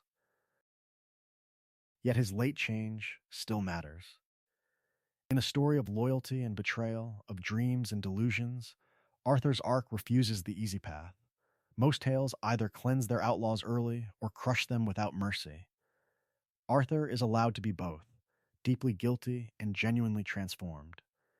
He is a man who helped plan Blackwater, who rode into Rhodes and St. Denis with blood on his hands, and the same man who later risks everything to pull John out, to stand between a collapsing gang and the family that still deserves a chance. Redemption does not erase the past, it reframes it. Crucially, the game invites the player to take part in that reframing. Honor is not an abstract meter, it is a trail of choices. Help the Downs boy or push him away. Spare a witness or silence him. Stop to aid a stranger by the roadside or ride on. Side missions with people such as Hamish Sinclair, Charlotte the Widow, and the veteran on the hill allow Arthur to become, in the truest sense, the man he wishes he had been from the very beginning. Each quiet act of kindness feels heavier because the clock is running down. There is comfort in that, and there is sorrow. Arthur does not receive a happy ending. Tuberculosis, Micah's betrayal, and Dutch's collapse make sure of that. But he receives a meaningful one. His final ride up the mountain, his decision to save John instead of the money, suggests that it is never too late to start choosing better, even if civilization still collects its due. Consequences remain, graves are filled, but character can still change. In Arthur's stubborn loyalty, in his anger, in his late blooming regret, there is a question pressed against every listener. Which part of this lost soul feels familiar? The hope that one more chance would be used differently, or the fear that the chance will never come?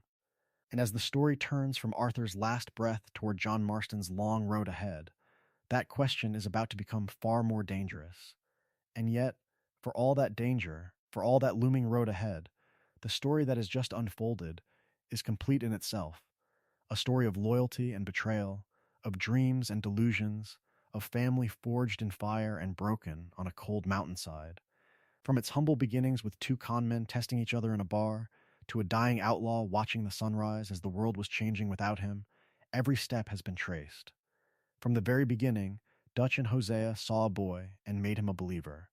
From Blackwater's smoke to Guarma's jungle, from Rhodes' poisoned hospitality to Beaver Hollow's rot.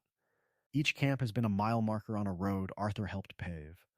Every missed exit, every ignored warning, every small compromise in the name of freedom or family has been laid bare, until that last breath on the ridge where the old ways were dying and there was no more road left to walk. So the question lingers. At what point did his death become inevitable? Was it when a teenager chose Dutch's philosophy over his own conscience? When he rode into Blackwater convinced the gang could outsmart civilization? Or when Thomas Downs coughed blood into his face and the sentence was quietly passed? Did inevitability arrive with Micah's whispering betrayal, or with Arthur's late decision to save John instead of himself? In the truest sense, Arthur Morgan can be read in two directions at once. To some, he is a tragic hero, the living embodiment of a man who wakes up too late but still chooses to stand, to protect, to change. To others, he is a criminal who finally realizes that the harm done cannot be washed away by one good ride in the dawn. Which vision feels closer to the truth? And which moment of his journey strikes hardest? The Downs debt, the burning of the Braithwaite Manor, the quiet apology to a nun on a train platform, or that final, exhausted crawl toward the sun? Every playthrough turns this fixed tale into a mirror. Some ride back for the money and clutch at the last remnants of the outlaw dream. Others turn away, help strangers on the roadside, spare those who cannot fight back, and guide Arthur toward a different kind of ending, even if the mountain still waits. In those choices, is Arthur simply a character being steered, or a reflection of the one holding the reins? This has been one chapter in a much larger chronicle, one strand in the entire lore of the Vanderlinde gang and the Red Dead world. Dutch's unraveling, Hosea's quiet wisdom, John's long road toward that bleak New Austin horizon. Each will demand its own reckoning, its own deep descent into the gap between what was promised and what was delivered.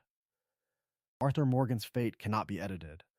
The mistakes have already been made, the debts already collected. What remains is the meaning drawn from them, a warning about loyalty without question, a lesson about change embraced too late, or simply the memory of a man who tried, in the end, to die better than he lived. Let that be carried forward, argued over, remembered, and told again.